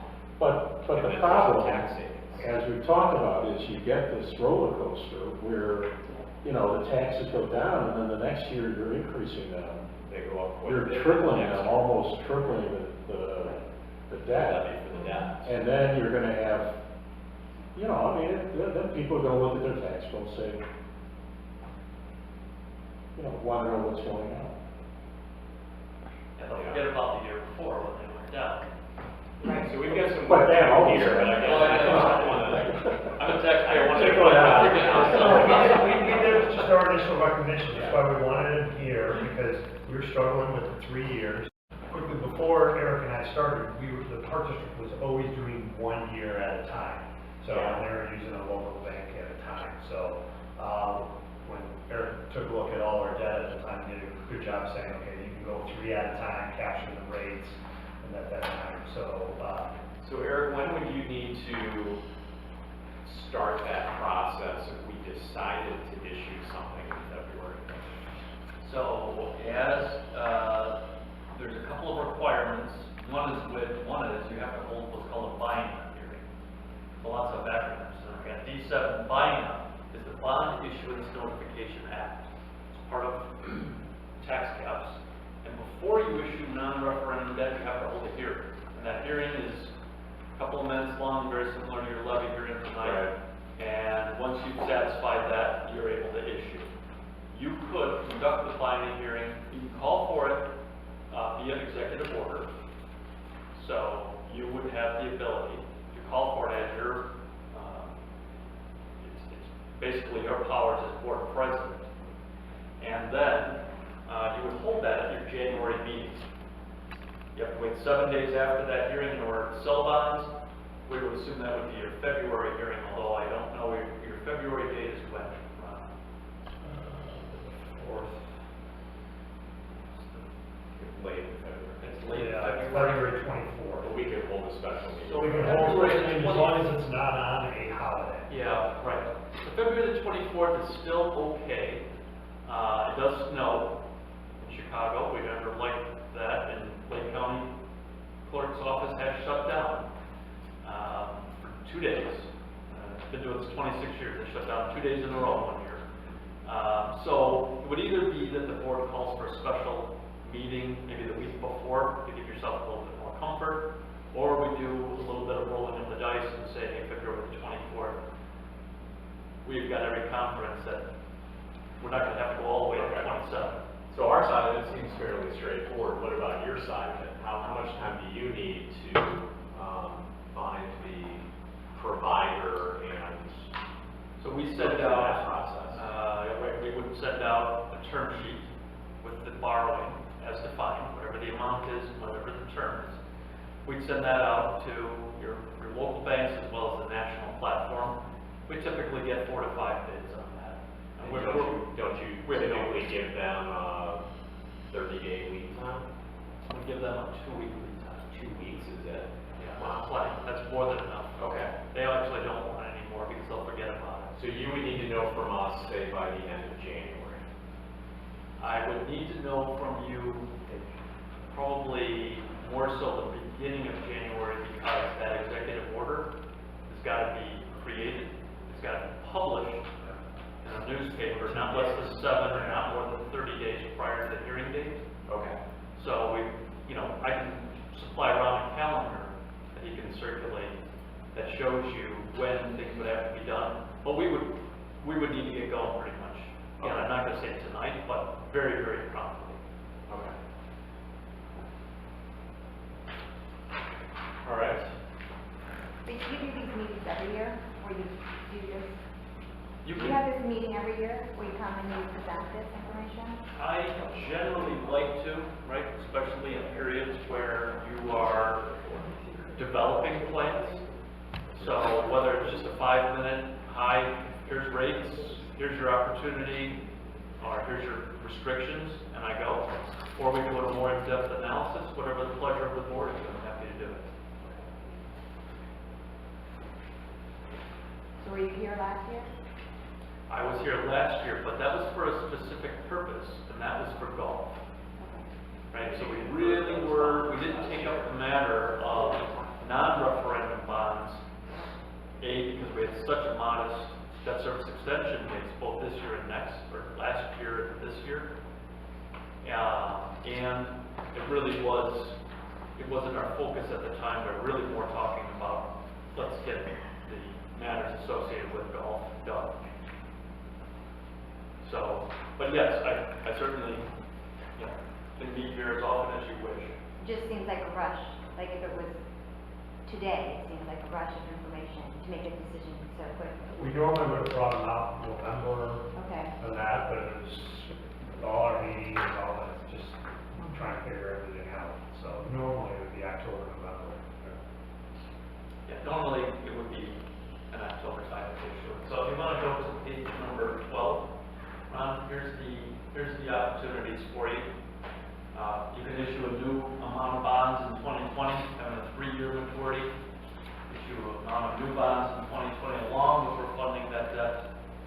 Defer the bond issuance to later 20, early 21, while engaging in refunding. Or defer the new bond and refunding bond until late 20, early 21.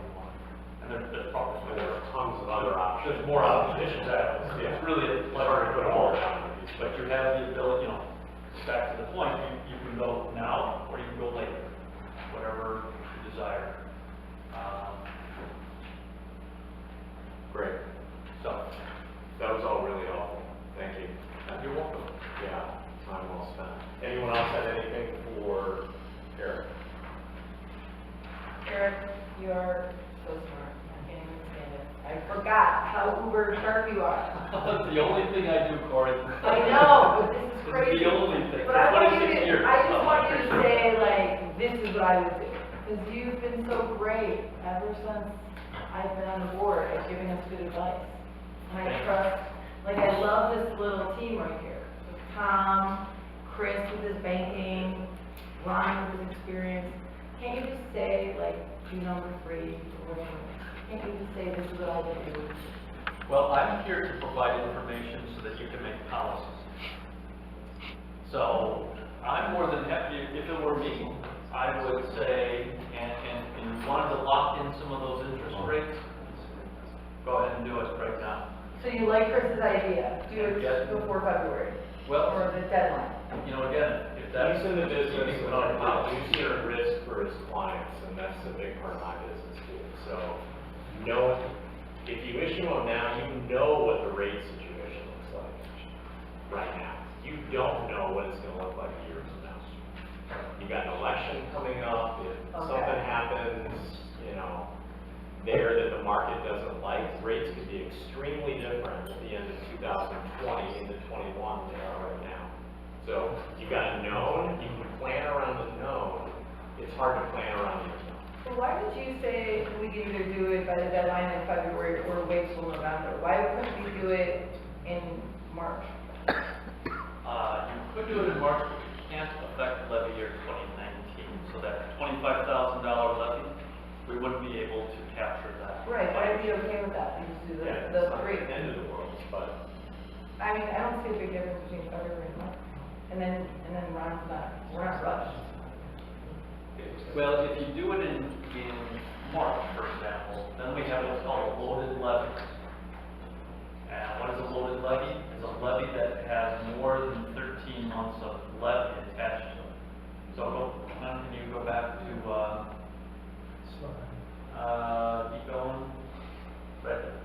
Okay, so here we have $25,000 of headroom. We know that to be fact, right? We choose not to access that. We're going to issue our bonds in March. So we've got to go from March of 20 all the way to January of 22 as our levy and collection cycle, right? And we have 110,000 to work with. That's fine, but remember, now we're going to have, what would that be? 21 months of interest, no, 23 months of interest. So we're paying a lot more interest. It's called a loaded levy, and there's some other issues attached to that. You certainly could do. But it doesn't sound like a smart Okay. economic decision to do that. If you were gonna do it in March, I would do it in February and take advantage of it. What's the next This- best date no. after February? Back to November. Okay. But if we did that in February, we'd be issuing $25,000. We would be issuing, Plus however many other years you wanted to. let's just say the aggregate of these three 3 divided years by we could do. interest plus fees is what would be advanced to the district at closing. The debt is the relatively easy part. The more challenging part, to Ron's point, would be to get consensus from the group on which capital projects do we want to fund with $435 or $40,000. And that may not be that hard, but we would have to get consensus as a group as to how, which projects we would be in agreement. Well, we have 3 years for that. But we need to identify going. 3 years to spend. Yeah. 3 years to spend, and we have to identify it on the front end. And you wouldn't necessarily have to have that resolved until the issue date of February. You'd have to have, So we got a little time.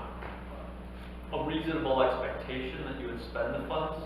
I think you already have that, but Yeah. if you wanted to further define it, then you would want to come to an agreement on it.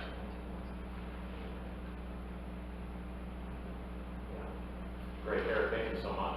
So you're available for consult, I hope, between now and kind of the. Absolutely. Great, yes, thank you. You did very well. Sometimes we got board members, we get on a conference call, we only do 2 at a time, but we get some clarification, so Great. Craig's finance committee. Yeah. More than happy to. Thank you very much. Eric, thank you. Thanks, You're welcome. Thanks for spending so much time on this. Took up a lot of your board meetings tonight, so I appreciate that.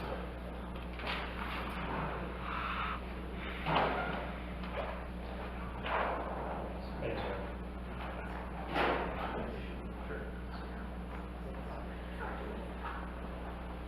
Okay, sorry. So, IT, Yeah, it's a little backwards, actually. 88 is for letter B, so 84 is going to be for letter C. So 88 is regarding the IT services agreement. The reason why I'm bringing this to you is it's a 3-year agreement until my limit. So I want to make sure I just don't authorize something. We've been using, great detail at Excalibur for right. the last 3 years. They've been great. So there are 2 pieces. There's the service agreement that you would like us to approve As well as renewing. Correct. And then there is the server Server. issue. And Vaughn from Excalibur is here to answer questions Okay, related to. thanks for waiting so long. So, and I know that you've been very happy with the service, and kudos to you and your company, because you've got really high marks from staff, so. A question though on the server side. I didn't really have any questions on the contract. I don't know if the rest of the folks had questions on the service contract. but- Well, what was the problem with the virus that happened like a couple, wasn't that a month ago? Was it this company? They wouldn't have created the Yeah. virus. but- Yeah, what went wrong? Like, why was the virus? It was on a. Why did it get through or Yeah, something? yeah, why did it? You're not able to identify exactly, but it was with a PowerPoint or PDF file. Right, it was a Microsoft product. At one time I heard it was Excel spreadsheets, but was one user, we're not sure how it came about, it could have been from email, attachment they opened up, but from there, that's where we detected it, and we did detect it did spread to a number of computers. At that point, we shut everything down, did fresh like reloads of all workstations, and infected hardware, and redeployed.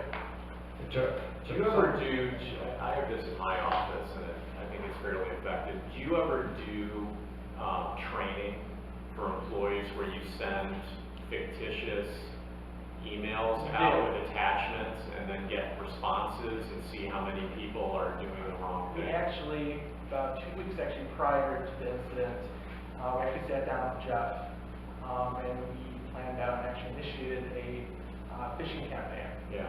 So we actually, over a month span, we did send out emails focused around 365 and Microsoft, and we actually have reports that we're actually going to provide Ron and Jeff, actually showed who actually opened it, how many people actually entered information into that. We actually do that 3 times a year, and after each one, that's kind of like a learning opportunity where we can educate and kind of show what not to do in those circumstances. You then come in and do the training, or is that staff that then? We would ask them to come in during a all-staff meeting. Okay. So, I mean, to Emily's point, it sounds like there's a training-related issue there. If someone opens something they shouldn't have opened, No, of course. And that's you need help on the front end to prevent that. exactly, and you can have the best firewall antivirus, but if one person's opens up their email from their grandma, and it's infected, and it can just explode from there. that was the first one that we've had, in here, and I will tell you though, part of the service agreements covers all their work to get that up and running, so. Yeah, which is There's no additional cost. So, good question. And my other question is, we have those tri-district meetings. Yeah. Does anybody ever talk about like combining IT services with like the village and who they use just to Good get? question. I don't think we have. Yeah, That's not- about 3 years ago, the village went to a consortium of some sort, so, we just talked about it at the time, the timing just didn't work with us, as well as, they work with a lot of park district clients, so they're used to our registration software and things that go on with that, and all our financial software, so it was discussed back then, and then it just happened to fall, worked in for a lap, where we said we were ready to move on from our old provider, so. And why did, what was the reason for changing from the old provider this time? We weren't getting the service by any means, and, Jeff was doing some of the work himself, and, just response time and a variety of issues, that was 3 years ago, but, and we've had 45 workstations, and it was a 2-person operation, 2 or 3-person operation. We have some, I was gonna say rather grand ideas on the technology side, but really would just be getting us to the 2000s. But things like apps and some other, opportunities to make the client experience with the park district a better one. I know we have a service agreement with you, but do you have a consulting arm that could be helpful, as we maybe look into developing some of that kind of stuff? So we do have our web developer that can dabble in programming and app development, and the whole team is very knowledgeable in terms of what's out there and what options and features to look into. And also, and from the consulting side, if there was any type, since we do work with a number of park districts, even kind of seeing what's out there, what figure guidance needs we're looking for. And one nice thing is we'll work with any vendors, what kind of hardware requirements they're looking for, and help with deployment and implementation. And after that point, then support. Okay. So the initial developing, not so much, but Right. we're definitely out there to help guide you to find the right solution. So, you know, if you know the answers for how they answer. They've been on That's the better website, they Okay. have different. So, service, is everyone fond of the service side? I mean, I'm kind of taking Ron's direction there. He likes working with the company. Yeah. I'm okay with that. The server side of it, to me, and this is way out of my comfort zone, but Can we approve this first, or do we Sure. work together? I'm fine. Sorry. No, that's fine. So, what, 88 you said? Yeah, sorry. So can I get a motion from someone to authorize the executive director to enter into a 3-year agreement with Excalibur? So moved. Second. Roll call, please. Commissioner Bueller, Yes. Commissioner Greenfield, Yes. Commissioner Lane, Yes. Commissioner McKendry, Yes. Commissioner Patera, Yes. President Mossberger. Yes. Okay, so now we're to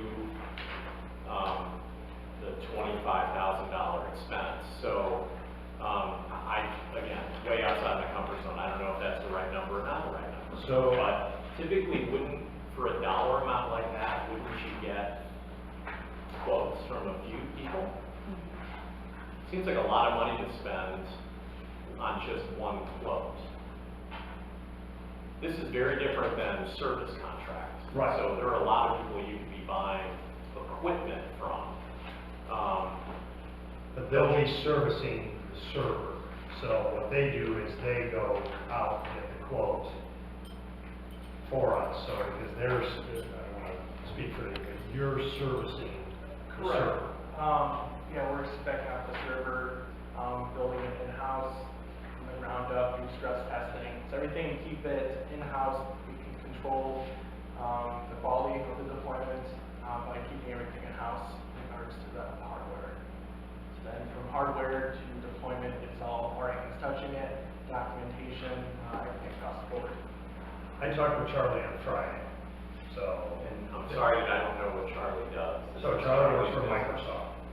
Okay. Charlie Roberts, the finance committee, came up with Oh. the finance committee, and so Charlie worked with our team, and I met with him on Friday. He felt very comfortable with the number, felt comfortable with the on-site server and all the advantages. That's the way to go, And he not said he cloud-based. supports what they recommend. Okay. And, because one option was to go with the cloud, and he said, I support what you're saying. Was Charlie a committee member? Charlie's committee member has worked with Microsoft. How many park districts do you work with? NECA, Gurney, Their NSSRA, Grays Lake, we do McHenry Township Assessor's Office, Road District. And there's no you don't have a requirement at this dollar amount that you have to get more than one bid. Because I know you would when you yeah, I mean, spend other. no, not when it's technology related. It specifically says that somewhere in the policy, if it's tech related, you don't. Yes, have to- it says that in the Illinois Park District Code. Really? Yep, it sure does. Wow. It's like accounting services, it's, Huh. Okay. Well, how do other people feel? Where's the server? Actually, It's here, and it's not my area of expertise. I think it's expensive. Where's that called? You have a local here, you have a Sounds like it's a local lot. offsite. It's a lot more expensive. Out at our, Yeah. company owned data center. We get that much. And your offsite, is that no place Barrington or? We're in, Barrington. Yeah. And our company owned data center in Wisconsin. No, I think the service company, we rely on someone to come in and say, this is the technology you need. And we can make this technology work the way you want it to work, do the things you want it to do. And then putting together the individual servers and so on. I mean, a lot of these things, the Microsoft licenses and so on, you can't really do anything. That is what it is. Network cards. And the server itself, is And that I that? can't speak to, but the structure, the Right. putting all these pieces together, to me, is something that if we're gonna, if we're gonna rely on them, we have to rely on them. I mean, it used to be about 35,000, I think, the one that we bought a while I ago. think that the server's more of a commoditized product now, so Right. it's pretty far down in price. Right. It's all licenses and stuff. And that's what we get to, you have Microsoft just monopoly over all this and things like that. Right. And how quickly does this need to be updated? So right now, you actually have, there's one thing I wanted to clarify this too, there are actually two servers that are in this quote. You guys do have two servers right now, one-to-one replacements. Current servers are running, an operating system 2008 R2. And come January 17th, Microsoft's no longer going to be supporting that. That means no more updates whatsoever. So the further you get away from that, the more, you're leaving like a back door open. So again, you can have the best firewall, antivirus, but if you're not patching those servers, eventually someone's going to gain access into it. And along with that, the hardware itself is also coming up in age. I believe the servers from around 2010, 2011. So from that standpoint, the warranties from the manufacturer are no longer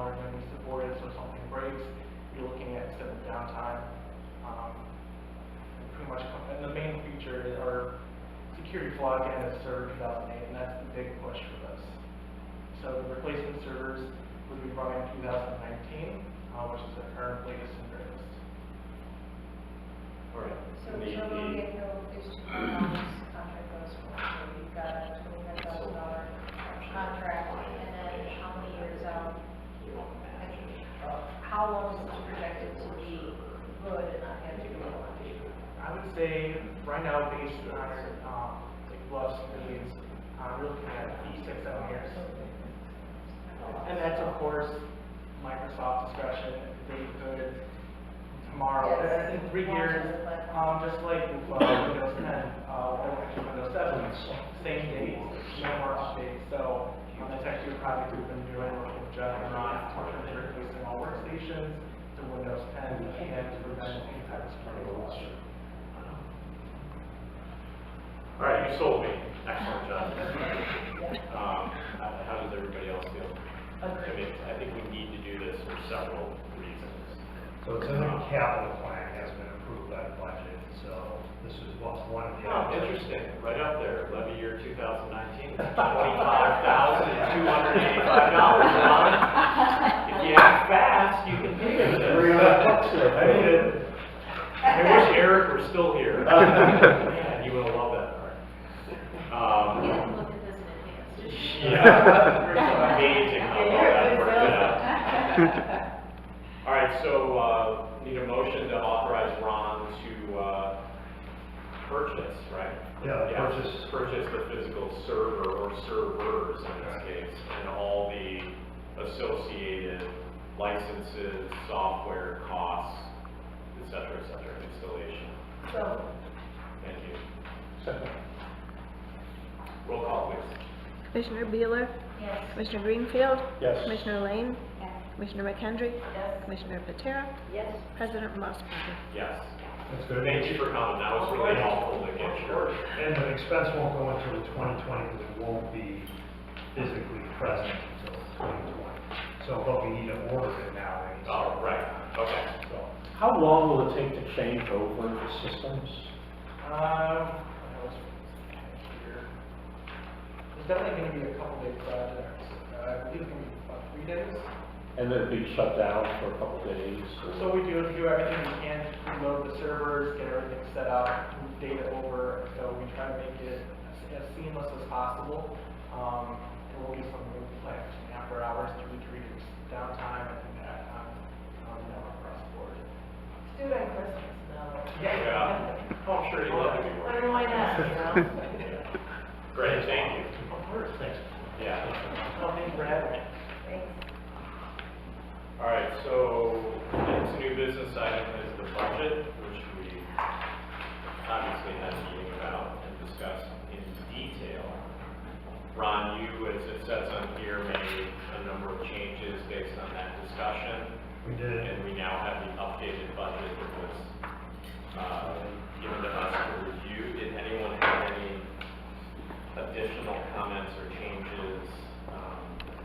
Before we publish online, Commissioner Lane noticed that the golf clubhouse had the original bid in 1980, so we're going to change that to 2019 in terms of renovation. So there's a couple of little things like that. Okay. On the plan. Nice catch. So if you don't need any more discussion on it, I'll look for a motion to approve the budget. So moved. Second. Roll call, please. Commissioner Beeler, Yes. Commissioner Greenfield, Yes. Commissioner Lane, Yes. Commissioner McHenry, Yes. Commissioner Patera, Yes. President Mossberger. Yes. I do want to thank staff and the finance committee and all the committees. It definitely makes sense to staff, much easier And to the read. board, I mean, And the board, and we can have much better better. conversations. And then just again, accessibility with Commissioner Patera on Thursday. Just talking with her Thursday, we made some tweaks in the executive summary, so Thank you, Tom. so she put a lot of time. I mean, and not only is the finished report better, I think the process is better. Yes, So, so thanks, Deb. yeah, nice job. All right, resolution for board and committee of the whole meeting dates. I don't think we need to discuss, but kind of are what they are. So, a motion to approve the resolution, please. So moved. Roll call. Commissioner Bueller, Yes. Commissioner Greenfield, Yes. Commissioner Lane, Yes. Commissioner McHenry, Yes. Commissioner Patera, Yes. President Mossberger. Yes. Written communications, I don't think We we had have. a park grant conversation, letter F, really quick. Oh, I'm sorry. That's okay. So, I emailed the board members about the park grant, so I don't need to go over it. The one thing though, in terms of line by line, there are still items that we're trying to figure out what to include or not to include, and we can't do anything until the board agrees, so you would pass a resolution like we did last time. So one of the things though that is important with this park grant or any grant is that you're, especially for the park grant, and it's bricks and mortars, that you're finding a new group to take advantage of your building. So a group that has not been here really before, that you'd be bringing in. So one is the preschool, so converting, so Jim, Noah, Dana, Amy Cash and I looked at that today with Gary Guskowski. And then, we'll continue to look at that. Other is, a thought is, to convert some office space and create some teen space. If you remember in the Oslab grant, they said the skate park was the highest need for, in our previous application for the Oslab grant. So I don't have all the details for you, you would have to approve it, but we're trying to get creative with what works and it's not creating more operational expense for us. And then there's life safety things, but there is one thing that Commissioner Patera and I talked about, and feel free to, I don't want to steal your thunder, that she had some ideas that we've been looking at, but we didn't really have in the original line items for you, so I can go with it, or you can. So I reached out to Ron, with a suggestion, because after his email was sent out, there were the boilers and the roof and, just kind of a lot of infrastructure stuff. I like seeing the potential expansion for the preschools. We've been talking about that, and that requires, significant changes. But something else was more like the lobby area of this building. And I was talking to him about, if it could be just a little bit more inviting, potentially we could promote different programs and different options. When you walk in, you could have potentially a different kind of lobby where you would have maybe a desk when you walk in, rather than just seeing what I would call almost like on the side, almost back office things where they're paying bills and, you know what I mean? Very dedicated to the resident or the user walking in and really focusing on their experience when they walk in. Very similar to when you walk into the gym, the whole greeting, the whole, hey, have you heard we're having, hey, did you sign up for this? Or, hey, do you remember? Just kind of like that whole interacting, and also potentially having some cost savings with checking in the lobby area, rather than checking in up there, which is, just kind of potentially improving operations from a cost perspective, but also being able to have a more welcoming and more, kind of an opportunity to promote what we have a little bit more to those who walk in. And so it would be a lobby area, what I would call renovation, that would include some of these items and maybe others. And that was just something that Does that qualify? Yeah, I would. It's not adding. So what I asked Hitchcock today, Gary and I talked with him, we said, we understand it's a B plan, but give us the best chance for success. So tell us, be upfront with us, if that isn't the right thing, or the roof, or the boiler, or things like that. I like the idea. So. I like the idea too, and I'm not like envisioning like a checking in, like by the stairs, so Like it's a like to circular the right. When you walk in, Yeah. it's facing. it's right when you walk Yeah. up. No, And again, no, we no. don't have a design of it. No, but I can see, actually, College Park Athletic Club recently did something like this. Right. it's really cool. That's a great idea. Something I brought up probably like in 2010, 11 was, and nobody ever listened to me, but I'm kidding. But Your water fountain's still on the list. the water fountain, besides the water fountain, that actually fills with water bottles at the beach, which we will get one day. We will. I suggested that we do more with the warming hut and make it a team club for like the middle school kids. So we get donations from the town to donate like pool table, foosball, which we could get so quickly on Marketplace. And then the kids from the middle school head over and they hang out there for a little bit, so it gives them a place. Like we used to have places that they could go, like when my kids were little. Center video. Yes, Center Video, That you was go a to hangout Market. place. You, It it was, was, yeah. Chorea type thing? well, yeah, but it's kind of like our Croya, because I always said we should get a Croya North, Extension. an extension, and have volunteers from Croya come over there, and then the middle school kids, because a lot of the middle school kids, at least this is the way it was when my kids were there, they weren't on that bus heading to Croya, because They they wanna didn't have, walk. yeah, they want to walk, and even if it was like open from the time middle school gets out till 5 o'clock, it's like, hey, now we get to all come and unwind. If you think about the mental health crisis going on, I think this could be a big ticket item. So Corey, Yes. February 2010, we brought this up. Yes. Get that. I think it Like was. 2010. I like it. So the point is though, the preschool room, what we thought of, and this is where you're right on track, is that Kids Zone can come over here and can still make this a multi-purpose space. Jim had an idea, which is a divider right there, so all their toys, their typical toys can go back there. But the room, the office space, so think about all this, the lobby conversation. We have a room here with accounts payable or part-time staff, could be into that teen area perfectly. I like the teams, they're completely different location.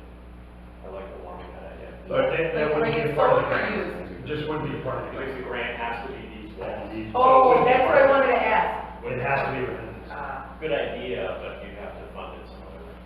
I think that's a good idea. Because I think the team should So, be yeah. separate. Nothing's being done. No, and I always thought that our money, because we donate money, like Bluff gives quite a bit of money to Croya, that we should be, I'm not saying Could be a village insisting, discussion. but asking, I brought this up, I said, if you look at the percentage of kids using Croya grant, Lake Forest is larger, but why do they use it? Because it's there. The kids walk on Deer Path. It is a holding tank. Right. I worked at Deer Path for a little bit. The parents are like, hey, I can't pick up my kids, send them over to Croya. Yeah. We don't have that, and we should. We should. We do, they do, they walk downtown and they walk around downtown. Right. Yeah. They do, they like. So the question I really, and why I put it on the agenda is if you felt comfortable, I heard from a couple of you about Hitchcock and being able to retain them, do our best to present a grant. It has to come back to you, a resolution though, for you to approve. So if we're talking about this, might be an opportunity that we talk about it then, but we would have to, the application deadline is January 19th. Holidays, we have to go for that. So my opinion is, we challenged you, or at least I did, at the last meeting to have a bigger bogey than $25,000 looking forward to grants and donations.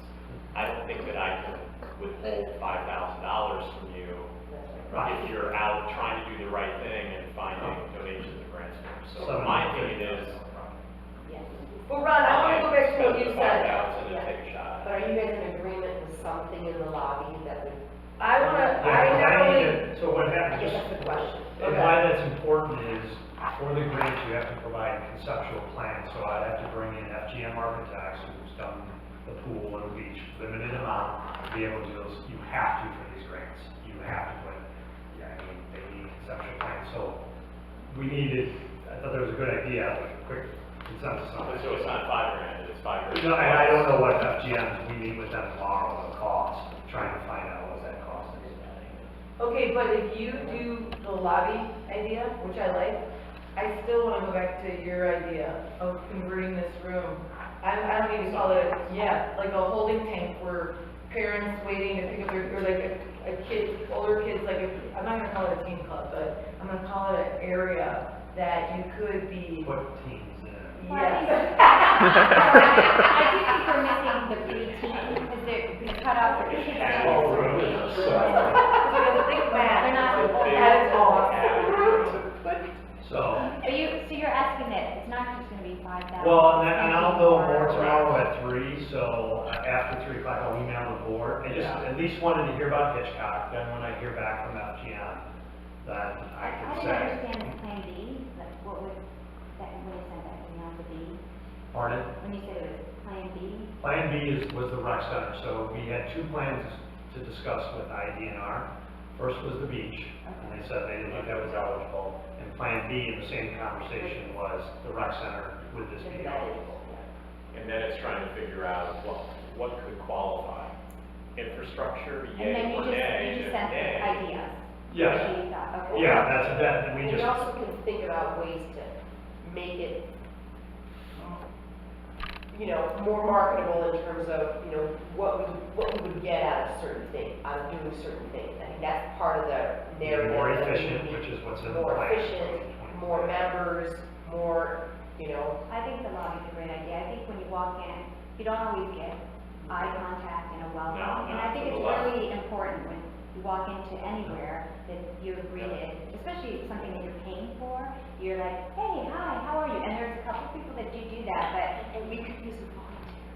you could do like Absolutely. volunteer. But yeah, just somebody's like, hi, welcome to Lakeville Park, how can I help you? And then, Right. and you're like, wow, they wanna help me. And did you check out, are you signed up for the egg hunt run, or are you Yeah, doing this? just having that Did connection. you know about, Did yeah. you know, hey, I'm waiting for you, I haven't seen it, just a people person that would, I think, I'm promote. gonna use the term directionally correct. You are directionally correct. okay.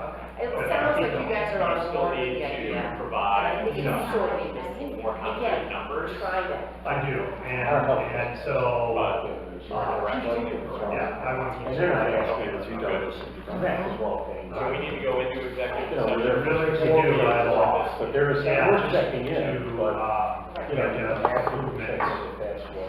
Does someone need to you read want done this? there. Yes, they do. But you have somebody. Or is it last one? Can you read this? All So right. we can go into executive session. All right, we would like to go into executive session for the purpose of discussing, discussion of the meetings lawfully closed under the Open Meetings Act, whether for purposes of approval by the district of the minutes or semi-annual review of the minutes as managed by section 2.06 per 5. Light turning. ILCS 120/. Roll call, Okay. please. Commissioner Beeler, Here. Commissioner Greenfield. Yes. Commissioner Lane, Commissioner McHenry. Yes. Commissioner Patera, Yes. President Mossberger.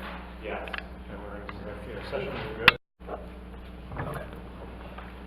So we need a motion to adjourn the regular